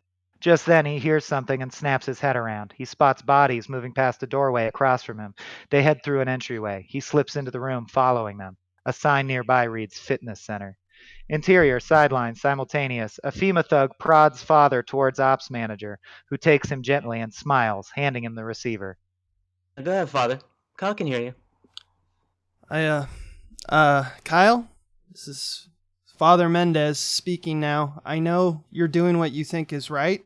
I know you well enough to know that. But I think what our captors want, Kyle, is they just want money, and lives are not worth. Ops manager shoots father in the stomach. He falls, letting out a cry of pain as the crowd surges and thugs draw on them to keep them in place. Amen, Father. Ops manager crouches down and holds the receiver to the priest's face, pushing it roughly against his mouth as he screams. Interior, fitness center, simultaneous. A large single-room gymnasium with weights and exercise machines of all sorts. Kyle's hidden behind one. He can hear the priest's tortured cries echoing loudly over the PA. Kyle winces from the sound, angry tears rising in his eyes. He shakes it off. No time. Slides around the machine. We realize Kyle has sneaked up on a group of 5 FEMA thugs, all fully outfitted and carting AR-15s. With the sound of the priest's tortured cries, they can't hear Kyle approach. Kyle lays down a thick coil of battle rope, then moves to a nearby bench press. He slides a 45-pound octagonal weight off the end of it, timing the removal with another dying scream. The scream is high and shrill, and then the priest's voice fades out completely. In the awkward silence that follows, one of the thugs chuckles.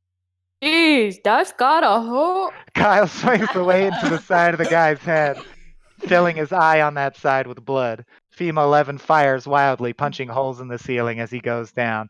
The other thugs take aim at Kyle, who dives behind a standing rack of free weights. He rams the rack over with his shoulder, and the dumbbells all roll across the floor, tripping up a couple of the thugs. Fucking Home Alone motherfucker. Kyle takes cover behind a row of upended treadmills. He's under heavy fire now. Aside from the first guy he clobbered, who's twitching and foaming at the mouth, they all have a bead on him. He grabs a giant nearby yoga ball and heaves it over at the thugs. It bloops off of one, who takes out his knife and angrily slashes it apart. Kyle rolls to the side, reaches for one end of his battle rope, and hunkers down, peeking between 2 of the machines, waiting for just the right moment. When one of the thugs changes position, he yanks on the rope as hard as he can. The loop of rope he placed earlier cinches around the boot of FEMA 10, who eats shit.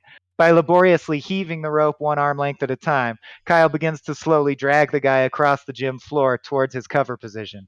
The floor squeaks as the guy tries to dig his fingers into the rubber, to no avail. Hurling the dead yoga ball away. The fuck is this shit? Interior, sideline, simultaneous. The father has passed out from shock, but appears to be breathing. Ops manager has recovered the receiver. His demeanor has completely changed. He's like a mad dog now. His speech blares out of every speaker in the complex, squealing with feedback when he gets too loud. Kyle! Oh, I know you can hear me, Kyle, you dumb oaky motherfucker. I will bleed every fucking one of you and roast you over a spit if you don't bring me back my fucking phone. I'll reach through your eye socket and pull the memory out of where you stashed it out of your fucking gray matter. I will burn this building down and sift through the ashes for it, you piece of shit! He calms down again just as suddenly. Whew. I'll keep your friend in the white collar alive. For now. He checks his watch. Interior, players' gym, simultaneous. This speech blasts over the PA in the smaller room. 14 minutes! Kyle has dragged his victim all the way to his side of the free weights barricade and flips him bodily onto the bench of a lat pull-down machine. He pulls the bar down, raising the weights, uses his foot to shove the bench a few feet until the thug's head is under them and lets them drop. His skull cracks, and he goes still. The other thugs sweep around the barricade to get a new angle on Kyle, and bullets start to fly again. He sprints the opposite way, ending up behind a row of Bowflexes and ellipticals, all of which spark with ricochets. He takes a hit in the leg, but in his current adrenaline-fueled state, doesn't even notice. Kyle hefts the barbell from the bench press again, which now only has a weight on one end. The large octagonal weight forms a makeshift shield as Kyle charges another thug with it like an impractical lance. They collide, and the thug's gun scatters as he goes down. Kyle swings the barbell with the weight end out like a massive warhammer, caving in the thug's ribcage.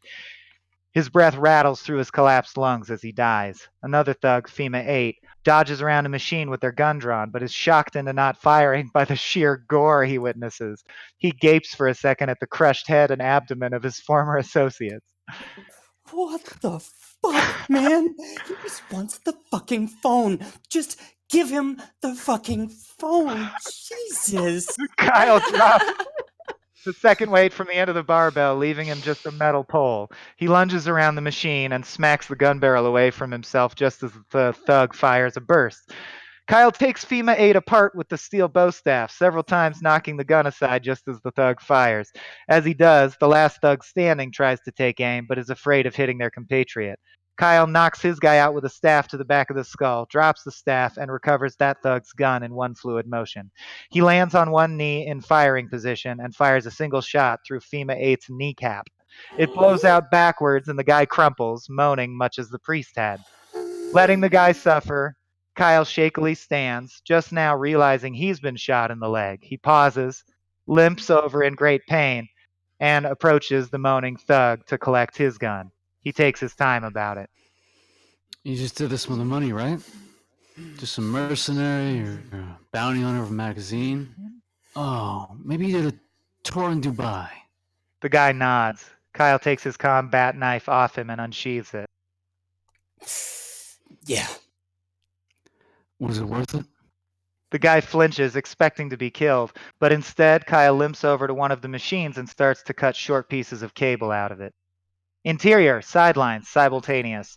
The ops manager addresses FEMA thugs near him. Well, let's hope he sees reason, or better yet, a fucking bullet.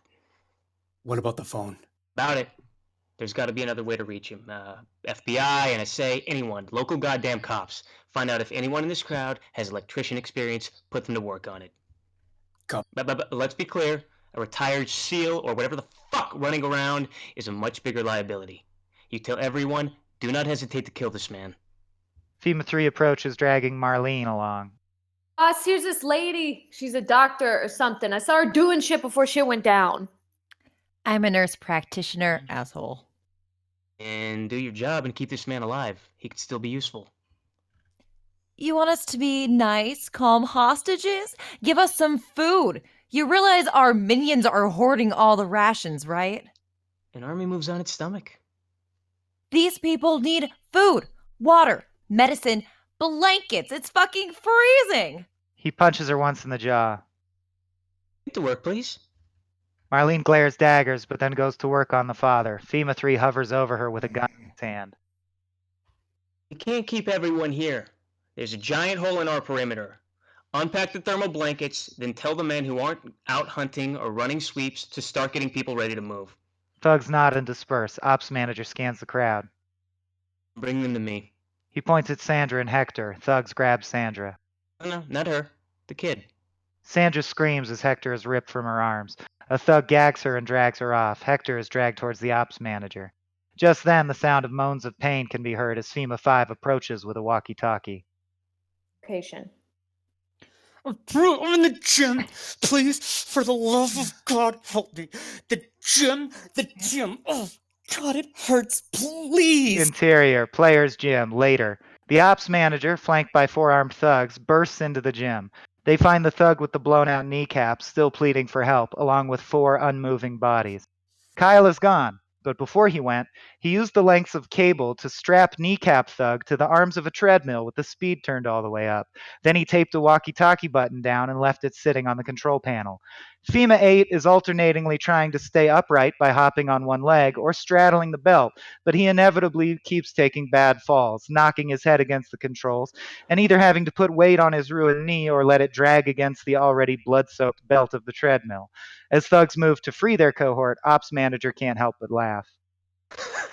Well, he's certainly taking this very personally. He kicks one of the dead bodies. Interior, sidelines, day. Marlene has first aid supplies scattered around her. The priest has regained consciousness and is in severe shock. He raves and struggles with her as she tries to roll him over onto his side. Father, listen to me. You are in shock right now. Oh my God.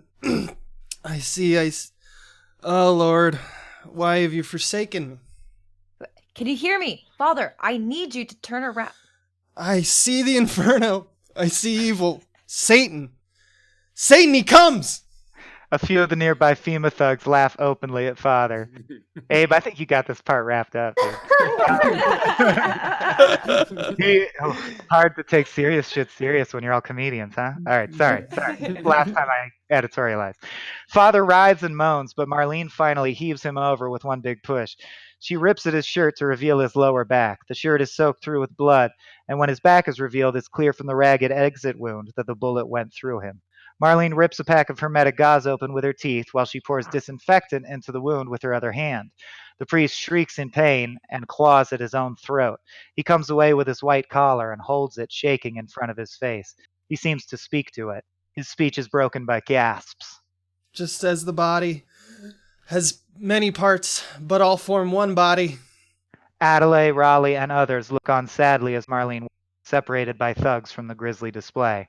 Marlene packs the exit wound with gauze, tapes it, and rolls the priest onto his back. She grunts with the effort, has to take a moment to breathe before continuing. The body's not made up of one part, but many. Yeah, well, let's just keep it that way. She disinfects the entrance wound and the priest lets out a fresh peal of agony. Interior, gym hallway. Kyle screams as he takes his shoe off, which is soaked in blood by this point. He wipes away some of the blood on his bare foot to reveal that his bad leg is starting to turn light purple from blood loss. With a grimace, he takes his belt tourniquet off and pulls it one notch tighter on his wounded leg, which oozes. This triggers a terrible amount of pain. He passes out for a brief second. He wakes up. Interior, sidelines, day. The operations manager and his cadre arrive back at the end zone on the far side of the crowd. Ops starts quietly giving orders to some of the gathered FEMA thugs. He briefly glances at Marlene and the priest, but seems unconcerned. The priest struggles and heaves his body up and down, clutching his collar and causing Marlene to have to physically restrain him as she works. She's starting to wear out as she tapes up the entrance wound. If one part suffers, every part suffers with it. Ugh, Father, if you can hear me, for fuck's sake, not now. Marlene tries to reach for a medical pouch, but she can't do that and also keep Father from overexerting himself. She snaps at the nearest guard, FEMA 6, still nursing his jaw injury from the equipment room fight. Hey, douchebag, someone needs to help me here. I need hands. The hand cannot say to the eye, And now. FEMA 6 looks at her impassively, then looks at Ops Manager about 50 feet off. Ops Manager is still engrossed in conversation. The thug looks back at Marlene and shrugs. He said to keep this man alive. No response from the thug's back. Was that Tobias? It's gonna be Tobias, yeah. Yeah. Come on, man. Be human. The priest drops his collar and starts to violently shake and choke. He's reached a new phase of shock. Marlene listens to his chest with a stethoscope and hears rattling. We all suffer. Satan comes. Evil, and we all suffer together. Oh, God, I don't want to die. Please, God, I don't want to die. The priest shakes once and then goes limp. Marlene looks around in a state of panic. For the moment, she's lost her focus and cannot think of what to do next. Watching with rising tension, many in the crowd turn away or shield their children from the sight of what they assume is a dying man. Unlike the rest, the townsperson who spoke up, Tobias, just looks angry. After a few beats, he simply strides past the line of guards and toward Marlene. The thug grabs Tobias by the collar, but just then, Ops Manager whistles. The thug looks over. It's fine. FEMA 6 roughly tosses Tobias towards Marlene and the priest. Hurry up. Tobias crouches by Marlene. Hey, name's Tobias. Thank you, Tobias. It's nothing. This man baptized my children. Just tell me what to do. Interior, football field, end zone. Okay, so do it. The thugs that Ops Manager was speaking with disperse. He surveys the rest of his remaining troops. His cast of cronies is dwindling. A trio of them continue to loot items from the pile of suitcases on the sidelines: shirts, underwear, phone chargers, portable gaming devices. Should not say that twice in one script. FEMA 6 grabs a PSP. There you go. FEMA 6 grabs a PSP from FEMA 7. They start to squabble over it. Ops Manager snorts. Idiots. FEMA 4 approaches with a big box that reads thermal blankets on the side. Blankets, boss. Sure. Ops Manager waves him off towards the crowd to start distributing them. The motion causes a sharp pain in his hand. He looks down and focuses on his injured hand, which shakes at first and then settles with a supreme effort from Ops.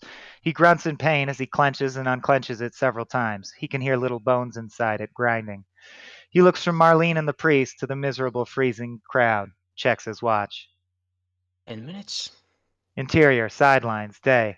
As thugs distribute thermal blankets throughout the crowd, Marlene and Tobias continue ministering to the priest. Although he is passed out again, he continues to make low moans of pain. Now Marlene herself is shaking, finding it hard to control her hands. While she rummages through her last remaining supplies, Tobias holds an ambu bag, which is a manual resuscitator, to Father's mouth. Remember, gently. I don't think his lungs punctured, just under pressure. You're helping him breathe, not resuscitating him. Okay. Marlene finds what she was seeking, her one and only dose of fentanyl, an emergency painkiller. It's in a glass vial. She preps a disposable hypodermic and moves back to Tobias and Father. Here, Father, this should help with the pain. It's all we can do for now. She struggles while trying to get the needle to align with the tiny top of the medical vial. The shakes make it almost impossible. Tears of frustration fill her eyes. Fuck! Come on, fuck! Do you need me? No, I can just keep doing what you're doing. Marlene's just about to puncture the vial's seal when, out of nowhere, the priest's hand stops her. She looks down in surprise to see he's regained some kind of lucidity, if only for a moment. Save it for someone else. Marlene holds eye contact with the priest, takes his hand gently, and sets down the meds. He falls unconscious again. Marlene stands for a moment to stretch her lower back, giving her a vantage on the crowd. She spots Raleigh, who has his hand over Adelaide's eye. I need a minute. Elevate his legs, get him a blanket. Yeah, you got it. Call me if Yeah, will do. After a beat, Marlene lowers her voice a bit. and find me later, okay? I have more work for you. Dangerous, if you're willing. Tobias nods. Okay. I need to I just need a minute to Marlene steps aside and collapses against the wall, shaking and taking shallow breaths. She notices her hands still covered in blood and starts to frantically scrub them. Interior, bathroom, day. Kyle scrubs blood from his face and hands. He pulls out a bottle of isopropyl alcohol, pours it out onto a balled-up paper towel, and applies it to his shattered hand. He vibrates with pain. Kyle starts to sob. Through tears, he goes to dry his hands in one of those Dyson Airblades. It takes too long, frustrating him, and he finally kicks at it and then tries to rip it from the wall in a fit of rage. It's really bolted on there, though. Kyle finally tires himself out and exits. Interior, tunnel. The migration of the hostages from the field to a more secure location is underway. Townspeople bear the injured priest aloft on one of the relief cots. FEMA thugs herd the rain-soaked mob through the player tunnel in a rush. Ops Manager watches as the crowd, condensed and nudged along, get more and more restless. The bulk of guards take front and rear, with a few in the crowd moving people along. It's cramped. Marlene, near the very back, picks a few flecks of blood from under her fingernails. She seems to have regained her composure and is all business now. After making meaningful eye contact with Tobias through the crowd, she weaves her way to him. He passes off a small med kit, which she hides under her shirt. That's all I could hide, but I asked around for odds and ends. A couple other hands reach out with supplies like gauze, disinfectant, etc. She stows as much as she can on her person. Thank you. All right, let's do this. Tobias and his friends wade out into the crowd in opposite directions. All at once, each starts giving a hand sign that ripples through the crowd as key people relay the signal onward or whisper explanations to those around him. A few moments later, almost everyone with a thermal blanket suddenly bundles up in unison, creating a confusing mess of silver cocoons glinting under the tunnel lights. Ops manager immediately clocks it as a planned distraction and scans the crowd. His cronies are distracted for several seconds, though. Marlene takes her opportunity and rushes past the guard and down a branching corridor. Fuckers! It's something. He directs his orders at FEMA 6, 7, and 5 other thugs. It's a plan. The thugs look confused. They're distracting you. Over there. Someone. The crowd surges through the tunnel, keeping things moving as Marlene sprints around the corner and out of sight. This keeps most of the thugs tied up, wrangling the crowd, but one guard, FEMA 15, pushes hard upstream through them. He knocks people down as he works his way towards where Ops Manager indicated. He readies his gun and looks down Marlene's tunnel.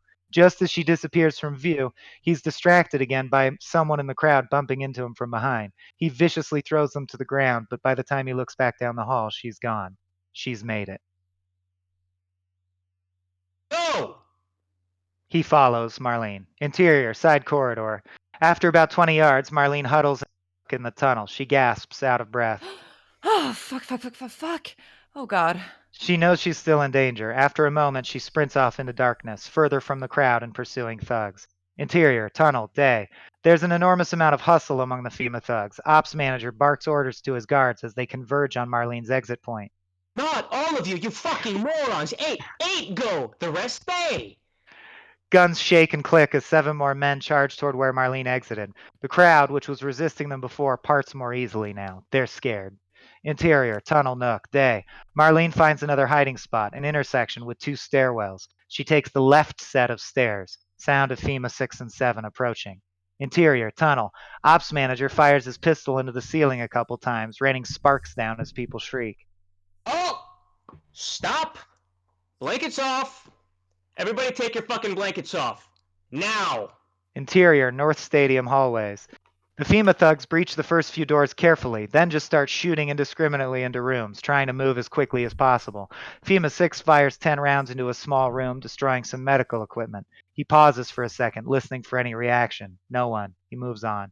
Interior, South Stadium hallway. Marlene passes a few corridors with left and right hand turns. It's a maze, and she's weaving her way through it randomly and on the run. She finally stops for a moment when she spots a directory on the wall. Next to it is an ad for the snack bar. It features the local team's offensive line rushing toward camera at an array of snacks. The copy reads, "We're coming for you." She stares at it, frantically tries to memorize the route she wants, and puts her finger on the "You are here" spot. She thinks. Gunshot nearby. She has to move again. When she dashes off, a roll of gauze falls from her pocket. Interior, hallway. Kyle overhears the same gunshots and instead moves quickly toward them, hoping to get a fix on the current state of play. He comes to a railing and is able to get a wide view of the stadium's upper levels. Suddenly, he sees Marlene emerge from a distant stairwell and run off. She's too far to call out to. He moves as quickly as his body will allow, heading to intercept her. Interior, stairwells. FEMA 7 considers the stairwell dilemma. He waits for FEMA 6 to approach. FEMA 7 scrapes his firearm toward the right. He leads 5 other thugs that way, including FEMA 15. The last 2, 6 and 9, disagree. They share a look and decide to go left instead. Interior, large hallway, day. Marlene reaches a large, open hall. One side of the room is broken up by massive bay windows. The hurricane thrums outside. One of the segments of window has been shattered by a tree fall, and cold wind whistles through the gap. Marlene approaches the window slowly, seeming to see headlights outside. Forgetting her mission for a moment, she winds her way through the debris toward the gap expectantly. Could help have finally arrived? She gets to the window and looks down at the front parking lot. It's the real FEMA Jeep from earlier. Carl, the FEMA team lead, lies dead on the ground, pool of frozen blood beneath him. His binder flutters in the wind. Marlene withdraws. Interior, South Stadium hallway. FEMA 6 and 9 move down the corridor in formation. FEMA 9 pulls up short when he spots the roll of gauze. Hell yeah. Interior, main concession stand hallway, day. Marlene moves toward another stairwell, but suddenly spots the concession stand across the room. It's a big glorified snack bar where they sell overpriced beer and hot dogs to the fans. Her target. Out of breath, she slides behind the counter and rests against it. Then she whips out her med kit and other supplies and starts to set up. She lays out the last fentanyl vial, bandages, needles, pills, a stitching kit. She also produces a stopwatch from the kit. It's already running, now down to about 4 minutes. Come on, Kyle. I'm so screwed. She looks around tensely for Kyle. Seconds pass. Instead of his footsteps, all she can hear are the distant muffled sounds of guards clashing with the townspeople. She goes back to her work, prepping a needle. Just then, Kyle stumbles in, hand bandaged, leg belted, weaving badly as he walks. Using his gun hand, Kyle holds his pants up as they slide down his waist every few steps. The sat phone dangles from his other hand. He approaches the counter. Marlene yelps and brandishes the needle when she sees him. He instinctively raises his pistol and his pants drop. He picks them back up. Oh, fuck! Jesus! I almost just shot you, Marlene. I'm losing a lot of blood. Things are fuzzy. Jesus, Kyle, you're really fucked up! Kyle collapses next to Marlene. His eyelids droop. Is that your professional medical prognosis? Diagnosis. Oh, fuck off. He lets his eyes close and starts to breathe heavily. Marlene inspects Kyle's various wounds to determine which are most urgent. Interior, tunnel, day. A FEMA thug rips Tobias' reflective blanket from his hands. Ops manager approaches him. You're friends with her, right? The nurse? You were a little volunteer, yeah? I guess so. Did you help her plan that shenanigan, whatever that was just now? Tobias looks him in the eyes and nods firmly. Main concession stand, day. Kyle is laying out on the counter as Marlene works on him. He squirms in pain as she untightens the belt on his leg, looks at it, and retightens. Fuck. I'm done.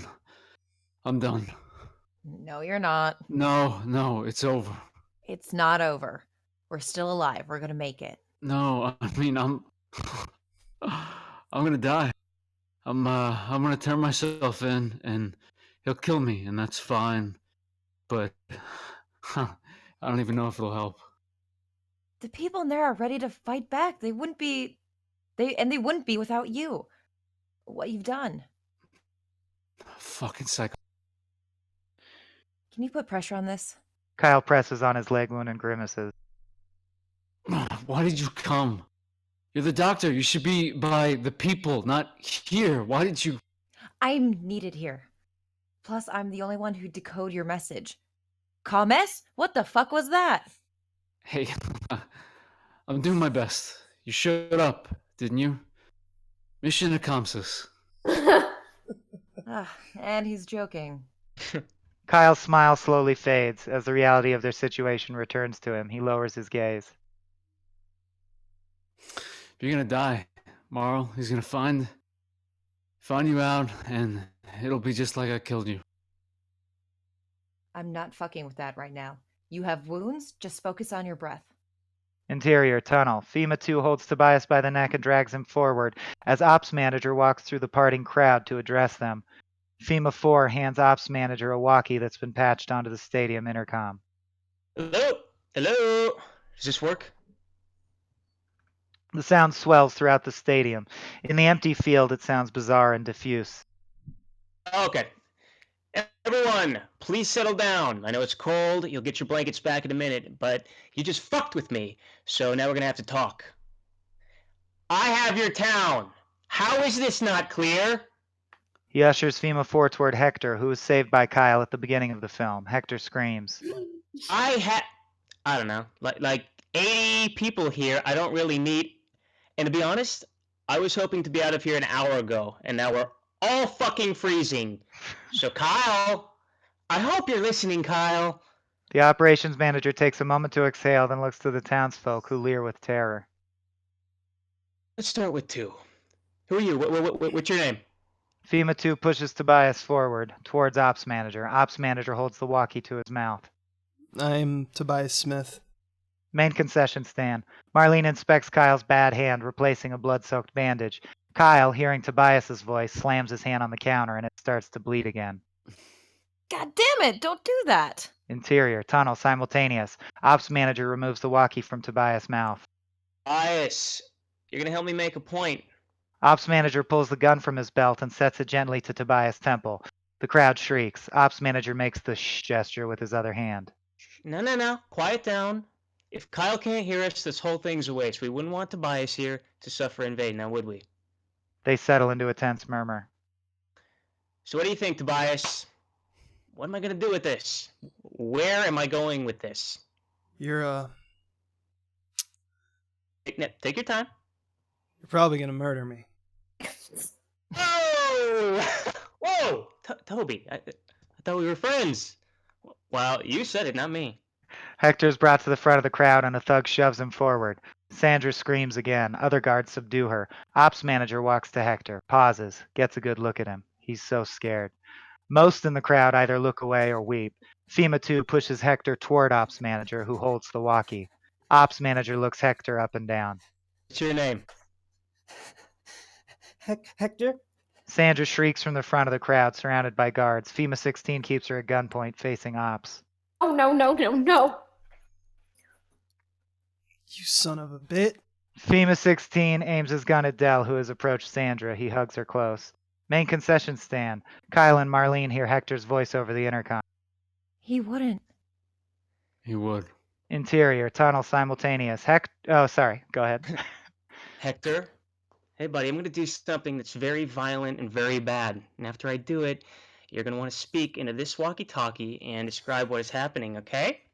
Hector shakes his head, sobs, receives the walkie-talkie.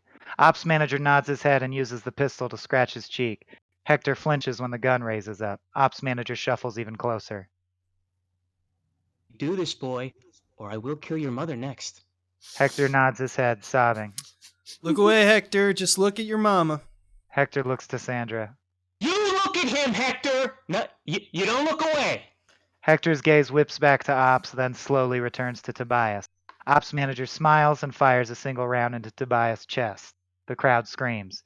Main concession stand, simultaneous. Kyle and Marlene pause in shock for a moment as the gunshot rings out. Neither can meet the other's gaze. Marlene begins to work with even more urgency. Interior, tunnel, simultaneous. Hector looks down at his feet. Tobias' blood seeps into his view. He shuffles back a step with the puddle almost gets on his shoe. Hector, what just happened? Tell Mr. Anderman.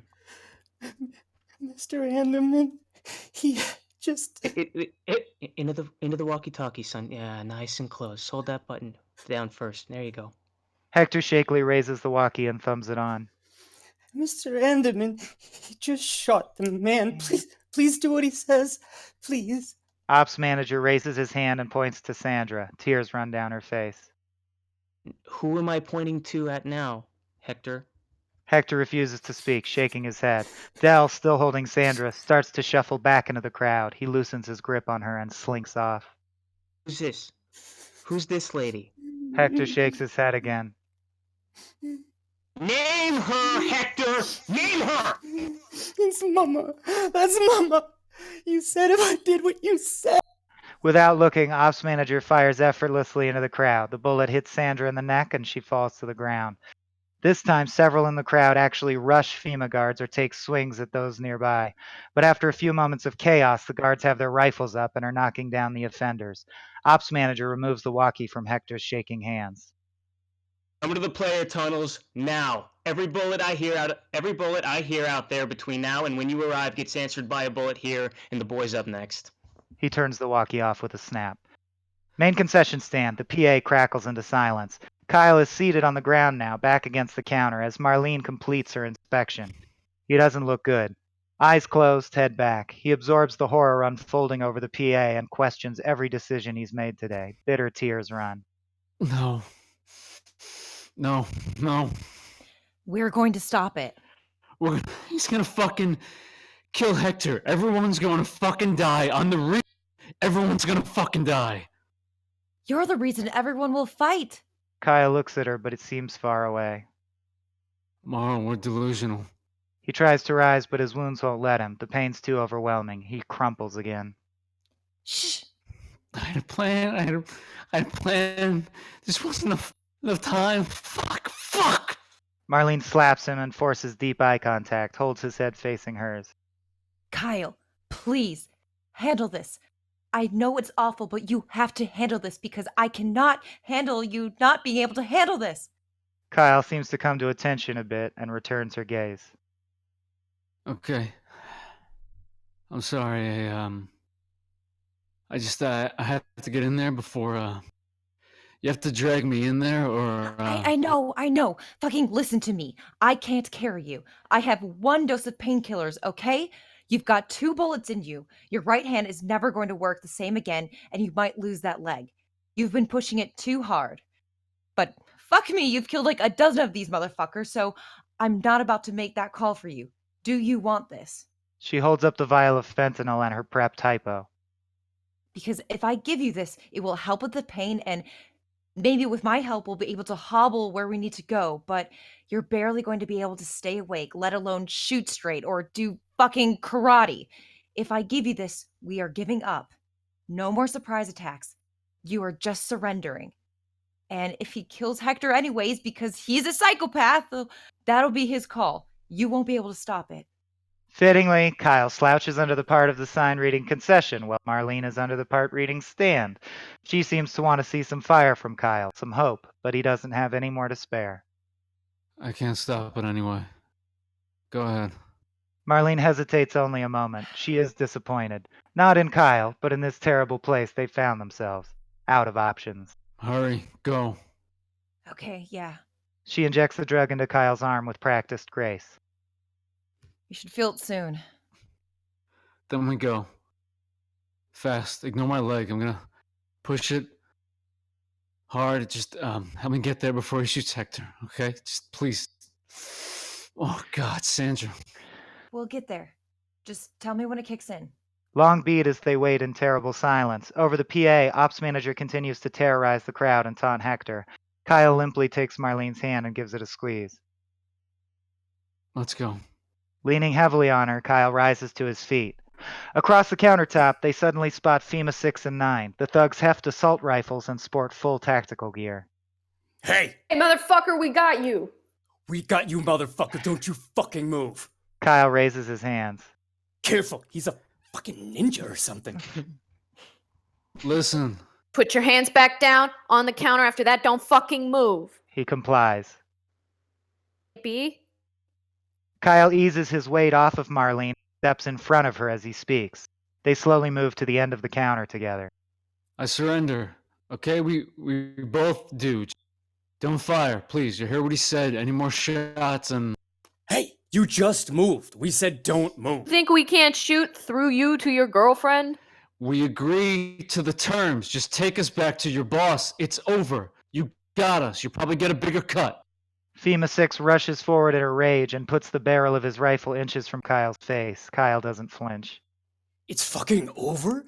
You surrendered? You killed Russell? You think I fucking care about my cut? You think this is some Geneva Convention shit? I should shoot you both right the fuck. Hurry up. If you're gonna shoot him, shoot him. FEMA 6's finger tightens on his trigger. Kyle kicks a crate of stadium-grade mayonnaise towards FEMA 6's legs. FEMA 6 is knocked off balance and falls forward. His jaw cracks on the countertop. As he goes down, Kyle wrenches the rifle from his hands and aims it at FEMA 9. Fuck, don't shoot. You hurt him. It'd kill someone. Kyle stomps once on FEMA 6's head to knock him out. His eyelids droop and he struggles to keep the rifle aimed as the fentanyl starts to take effect. Morrow? Marlene helps Kyle keep his weapon steady, makes sure he seems secure for the moment, and then slowly starts to walk toward FEMA 9. Look, like he said, we're not going to shoot. Just give me the gun and we'll all go back together. Fuck you. You'll just shoot me. No, we won't. We won't. Marlene is close now. Hey, back up, back up. I'm not gonna shoot. Just... Marlene suddenly produces a scalpel and jams it upwards through the bottom of FEMA 9's jaw and into his soft palate. He shrieks and drops his gun immediately, which covers. FEMA 9 writhes and moans, rolling around on the ground. Oh my god, oh, fuck. Kyle drops his rifle limply and swoons. Marlene rushes to his side to keep him on his feet. Can't believe you did that. I had to do something. You're about to be just so out of it. Together, they slowly move to the sat phone, recover it, and head toward the tunnels. Okay, now no more karate. I do have a bomb, though. Shh. You're just on drugs. Interior, player locker rooms, later. FEMA thugs herd the crowd into the stadium locker rooms. It's warmer here, but space is much more limited and people are restless. As a result, the thugs are jumpy and more forceful, barking orders at kids, shoving people this way and that, and checking all the lockers for items to toss or confiscate. The operations manager has set up shop in one corner, cordoned off by some overturned lockers. Behind him is the hallway to a coach's office. FEMA 12 debriefs him. No one left on the field. And take back the blankets. No more of this it takes a village bullshit. Thug starts to strip folks of their thermal blankets. Just then, Kyle appears in the doorway. I surrender. Hands up, holding the sat phone in its yellow hard case. He points to the case, visibly woozy. Phone call for you. Thugs train rifles on him right away. The ops manager leaps over the makeshift barricade, shouting, Alive! Alive! Alive! Thugs tackle Kyle and he goes limp, allows himself to be restrained and pulled away from the door. Just then, using the commotion as cover, Marlene sneaks in and attempts to blend back into the crowd. Nevertheless, a nearby FEMA thug turns toward her and seems about to spot her. Kyle clumsily swings the sat phone case and misses badly. Ops manager laughs, as does the thug, who punches Kyle in the jaw, but it is enough to distract the thug near Marlene. The thugs take their frustrations out on Kyle as they drag him through the parting sea of frightened civilians. They punch and kick him, slam their rifle butts into his back. He's being borne down a hallway of people's faces, some weeping, some angry, some just scared. At the end of the hallway, the operations manager stands, grinning and applauding. A thug hands ops manager his phone case. Ops manager holds it aloft like a Super Bowl trophy. God damn! Well, you certainly made this an interesting night. And I'm saying that about what was already going to be a hostage taking during a hurricane. But we can all be thankful for it's over. Thugs drop Kyle onto the ground and he gets to his feet.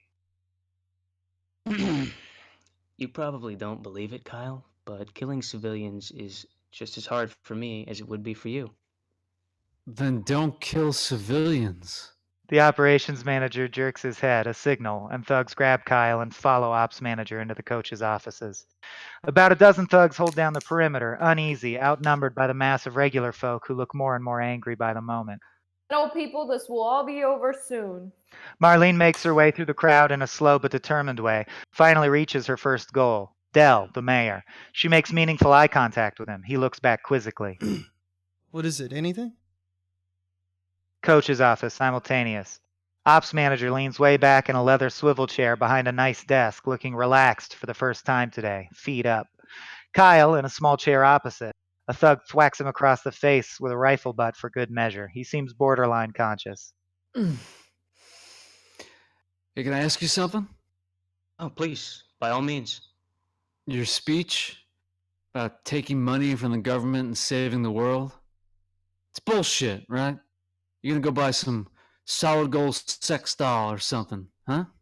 I wish I could understand what you're trying to do here. Cut the shit.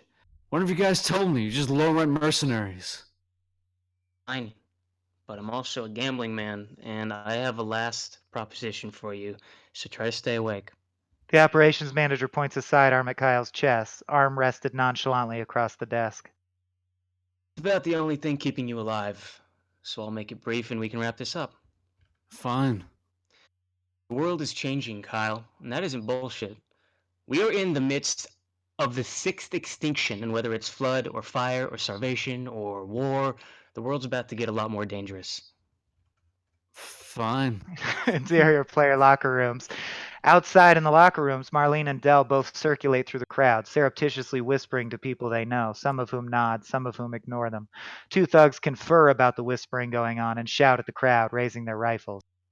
Hey, no talking. Coach's office.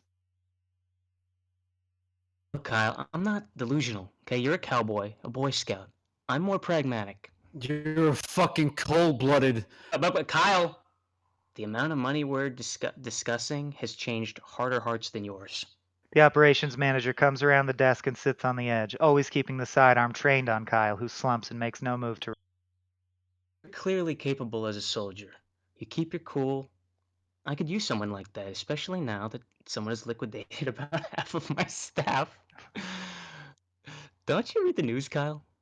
Silicon Valley assholes are already spending millions on underground bunkers to withstand the coming crisis. We're going to take today's haul and build a bunch of luxury holes, flip them, charge them out the ass. And whether you believe it's coming or not, billionaires and Saudi princes already do. We've got a buyer's list $1 trillion long. And you know as well as I do, the rich assholes always win! Whoever they might be at the time, they always win. I'm just trying to get paid out of it. Oh, fuck you. Fuck your phone. Make your call. You never get the money. It's black market survival. And if you join us, the first perk is a bunker of your own. What are you selling me a timeshare? Guaranteed survival for yourself and your loved ones. Or death. Here. Now. Which do you choose? There's more to life than guaranteed survival. Guess I'm a gambler too. All right then. Let's turn that river card. He shoots Kyle 3 times in the chest. Kyle spins in his chair and lands on the ground, face down in a bloody heap. If he's not dead already, he will be very soon. Money will be in our accounts within the hour. Once I have confirmation, we move immediately. Understood. I'll spread the word. FEMA 9 heads down the corridor, leaving Kyle's body and the operations manager. Interior player locker room, simultaneous. A ripple of anxiety goes through the crowd as the gunshots echo from the coach's office. Marlene talks to father, who looks barely conscious but nods vigorously before Marlene is pulled away by a suspicious thug. Dell lunges toward Marlene and tries to free her, but another thug knocks him down. The crowd immediately picks him back up. Several thugs, looking nervous, take the safeties off their ARs. Calm, please. Peace. Neighbors, please listen. I have a sermon for us all. The violence today has been frightening, to say the least. Quiet. Stop it now. People surround the father. None of the thugs are willing to fire randomly in the crowd, at least not yet. So the priest continues to sermonize weakly while the thugs shout at them to be silent. It put me in the mind of a passage, one I couldn't recall, in its entirety due to inclement circumstances. I think it applies now.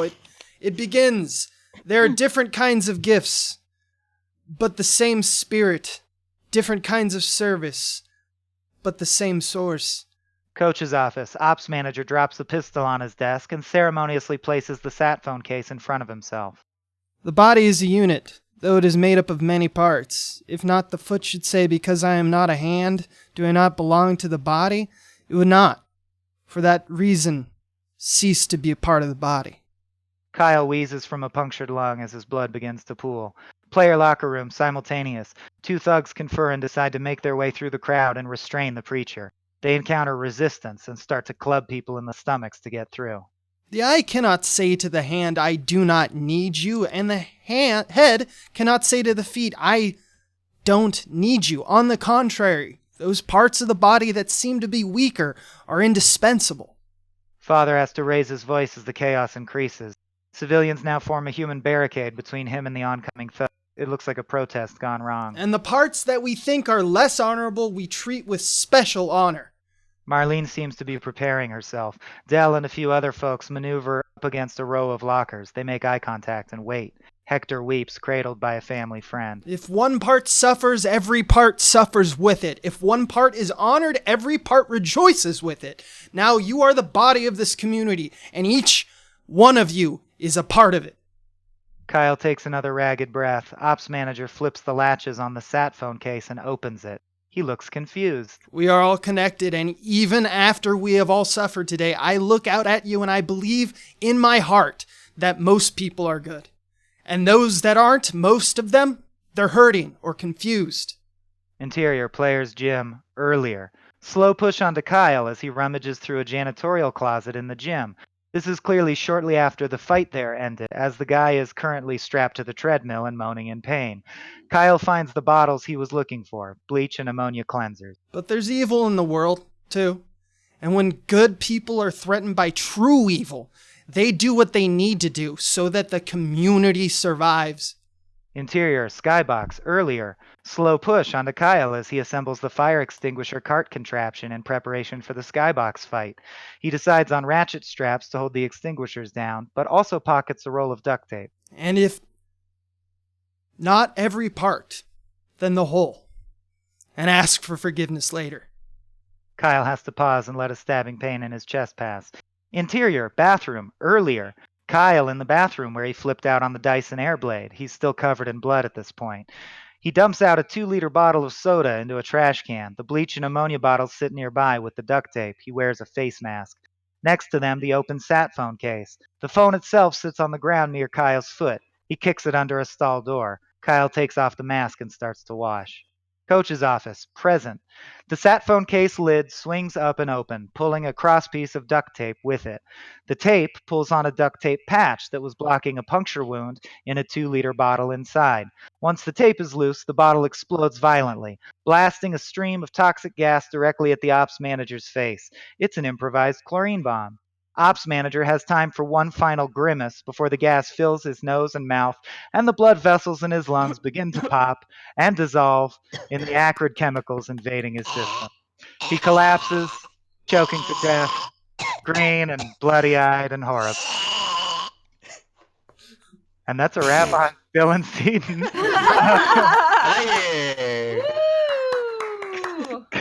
Kyle lies motionless next to his writhing form. The gas slowly fills the small room, getting closer and closer to Kyle, who lies motionless. After a few beats, Kyle gasps, chokes, and starts to crawl. Interior, player locker room, simultaneous. The crowd and the thugs are at a breaking point. Riot is in the air. Thugs are nearly to the father. He rushes to the end of his sermon. So let us pray the Lord's forgiveness for our sins and those trespasses we may make against those who trespass against us. Amen. Amen. Amen. From the crowd. Amen. This was clearly the signal, as the majority of able-bodied people in the crowd immediately attack their captors. Chaos erupts. Dell and his group crush 2 thugs by toppling the row of lockers. A thug fires wildly into the crowd. Several civilians are hit. People tackle the thug and strip his gun away. Screams, more gunfire throughout. The priest huddles by the kids, whom he and others are gathering behind another row of lockers. He shields the children with his body as a spray of bullets comes by and rips him up, dropping him dead in an instant. Marlene has the recovered rifle and stands on a bench to get a view above the crowd. She starts to pick off thugs that she can. She headshots one, narrowly misses another. Then they start to fire back and she dives into the sea of people. People in the crowd are subduing the thugs in any way they can, or else helping the wounded and elderly to their feet or out of the fray. The force of the town is a tidal wave. A hurricane? I hope David Bell is listening to this. One thug, in a panic and facing the onrushing crowd, pulls a pin on a grenade. In this small space, it would almost certainly be a massacre, but Dell, leading the people, tackles the thug and they both go down hard on top of the grenade. It explodes, killing Dell and the thug and blowing those at the edge of the crowd back into the room. This seems to be the final straw for the few thugs who remain mobile, and they start to sprint for the exits. A few townspeople give chase with recovered guns in hand, but most folks are aiding the wounded. There are plenty. It's a gruesome scene, and yet far more of the hostages are on their feet than laid out. And all over, people scurry to help any that they can, wherever they can. Children cry in the arms of parents. Strangers perform CPR on fallen neighbors. Others distribute boxes of rations and thermal blankets. On the edge of the crowd, Marlene has a rifle raised and is edging around the corner of the corridor to see what has become of Kyle and the ops manager. She gags as the edge of the chlorine cloud reaches her. Halfway down the hall, Kyle sits up against the wall, coughing badly, shot to hell, broken-handed, and with a blood trail behind him leading back to the office. He looks at Marlene. Bummer. Good. Our thing too. Good. Kyle collapses in a coughing fit, unconscious. Marlene drops her gun, holds her breath, and rushes to him, lifting his body over her shoulder and bringing him back to the main area. She shouts to the group. We gotta move! Everyone move! There's a gas leak! Help the wounded! Help the wounded! Bring the supplies! She continues to repeat orders. Raleigh materializes from the crowd, and without a word, helps her bear Kyle aloft. He still limps on his splintered leg. Is he dead? I don't think so. Should be, but I don't think so. Marlene smiles in spite of herself and joins the crowd as they move to safety together. Fade to montage, news coverage of the aftermath. A young blonde anchorwoman, Evelyn Veer, delivers a broadcast over a blue star-spangled backdrop with a somber gravitas. It's been almost 2 weeks since the horrifying terrorist attack during one of the year's most violent hurricanes. Aerial footage of roads and homes partially flooded, cars abandoned, fallen trees. B-roll of the decimated neighborhood. Footage shows the damage to the town. It's motionless, save for a small dog with an injured paw hobbling away from the camera. A civilian comes into frame and coaxes the dog over with a treat. Tragedy shook the citizens of Bowling Green in Florida's Hardee County. The community, taken hostage by 25 armed men, fought back and were able to detain their assailants. Community members and actual FEMA specialists lifting up the Welcome to Bowling Green, Florida road. The writings faded in mud. Events that took place in the local college football stadium have shocked the entire nation. It left 23 dead and more than 50 wounded. Footage of the interior of the stadium, the large hole in the window of the stands, ripped clothing and bags in piles from where the FEMA thugs removed them from townspeople. The story has taken hold of the hearts of the American public as both a testament to the resilience of this rural community and as a battleground for political debate over the issue, climate change, emergency relief, and gun control. Protests on the street of anti-gun rallies confront Second Amendment freedom activists. Smoke bomb is released by riot police. While government support trickles in, it remains up to this resilient community to rebuild. Pets are separated from owners, parents remain separated from children, some, sadly, forever. News fades to a still image of Hector and Sandra smiling. Interior, Kyle's kitchen, day. Kyle watches the broadcast on a television at his dining room table. He struggles as he tries to peel an orange with his wrapped hand. In the sink, water drips slowly onto a kitchen knife. Kyle glares at the knife, turns the TV off. He leaves the kitchen, leaving the orange on the counter, leaving on the counter a remote and an onion. Interior, Kyle's family room, day. Kyle gazes out of his window. He sees his stable in shambles. A few horses huddled together in the one standing pen. The ground is covered with palm leaves. He looks at his truck's tires, which have sunk into the mud of his driveway. Damn it. Just then, a blue sedan drives up to his home. Marlene steps out, carrying her medical bag. Exterior. Porch, day. The overcast skies paint the landscape in soft light. There is no wind. Kyle looks to his left, seeing his neighbor walk outside with a large bucket. They dump it on their lawn and walk back inside. Kyle looks to his right, seeing Sandra's abandoned home. There's a for sale sign on the lawn. We reveal he is sitting in a wheelchair. Marlene silently works on Kyle's leg. Finishing her examination, she gestures to his hand. He offers it. She starts to unspool the bandage. Sandra was just on TV. Yeah, they keep showing the same photo. Kyle winces a bit as he sees his hand. It's infected. He looks away, staying quiet. Yeah, I knew it. You need to take the antibiotics. You haven't been putting on the cream that I gave you either. This bandage looks 3 days old, Kyle. Oh, yeah. Marlene throws the bandage in the trash and sighs. How's your head? Intact. Okay, then. How's your PTSD? I can't find Lola. Your mare? Yeah, I couldn't pack her up in time, so I had to let her loose. I don't think she's coming back. I'm sorry. Well, she could still turn up. They're smart. Kyle's eyes drift back to Sandra's home. I keep thinking about her boy, Hector. I talked to Walter and Louise. I think they're thinking about taking him in. He's at the Cottons right now. They're taking care of the wake. The funeral was today. Kyle seems wounded by this. He looks down at his hands. Tears start to form. You know, not one person has talked to me since. No one has walked up to my house, knocked on my door, spit in my face. Nobody's thrown a brick into my house. Not that that'd do much. Above his chair, it's revealed that many of the windows of his shattered. Is that what you think? You think people hate you? I would.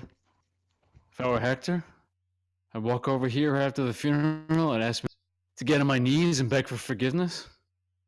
My God, Kyle. Kyle silently stares ahead. I think you should go. Fuck that! You think the town resents you? Kyle maneuvers his chair into his house. Interior, Kyle's foyer. Continuous. Marlene follows him. Turn around! He does. We had to fight back. You inspired us when we gave up. The whole town is grateful. Why would Hector be grateful? Why would Father Mendez? I should have just sat on the damn ground and done nothing. So the next time, the next town, someone else realizes, oh hey, I can get away with preying on the weak. We all need to fight that kind of evil. It needs to be taken out of this world. A fine lesson for a boy without a mother. Well, then, yeah, you did cause pain. You made choices from the good place in your heart, and people got hurt. It happens, but you're not above feeling that loss. But you are above thinking that you did this. He did this. They did this. Kyle shakes his head, getting angry.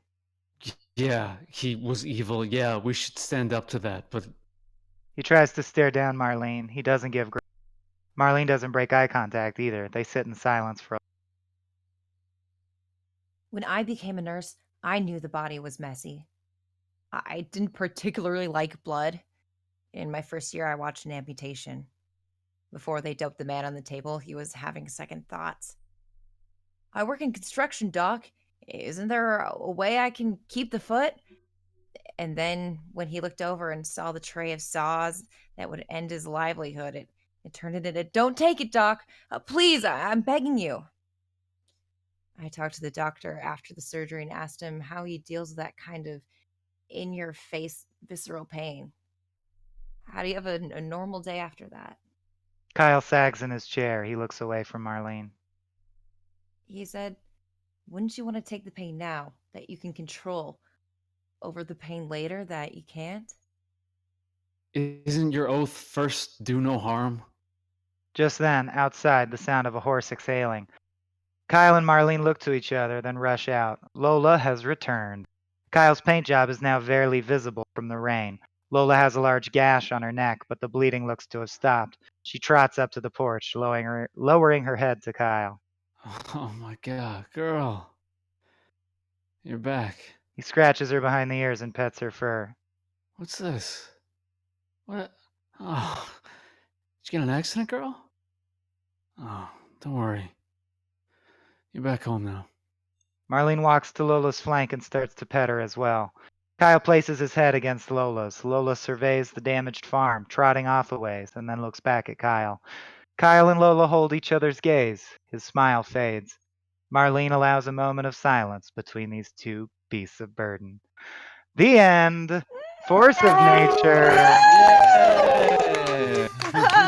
Thank you so much, guys. A special thank you to our hero, Kyle Andaman, played by Gregory Burke, who's in New York right now. He's in New York right now, so I think we should absolutely just say thank you and let him go to sleep right now. 2 a.m.? What? 2 a.m. Thanks so Great much, work, man. dude. Yeah. Man, yeah, you gave it a lot. I had a great time, guys. So glad you did. All right, so Greg's gonna drop off or not. He doesn't have to, but No, I'm gonna go. Okay. And just to wrap up, if you have feedback, post it in the comments. We will read it all, and it might affect the script. That's real. I'm not just saying that. Yeah, absolutely. Now we're gonna try and shop this around very aggressively, starting now. Mhm. And readers, also, I know it's late for everybody, so you don't have to do it now, but feel free to email us thoughts about reading it or some stuff. We want feedback. Willard, you should be a newscaster. Yeah. Yeah, oh my God, Katie. gravitas. Spot on. Thanks, You can- guys. Now I'm ramping up because I'm making this voice. Very good. That's the word with All right. third. Well, this went way longer than I thought, so I feel like we should just abruptly end it. I Yeah. love you all, everyone on this call. Thank I you love so you. much. Thanks for Michael. having me. So awesome. It was Thank so you. cool Always to the hear it pleasure. brought to life, and of course, if you have thoughts on it, holler at your boys Mhm. later, off mic. I'm going to stop the stream. Cool. Cool. Love Bye. you. Bye. Bye.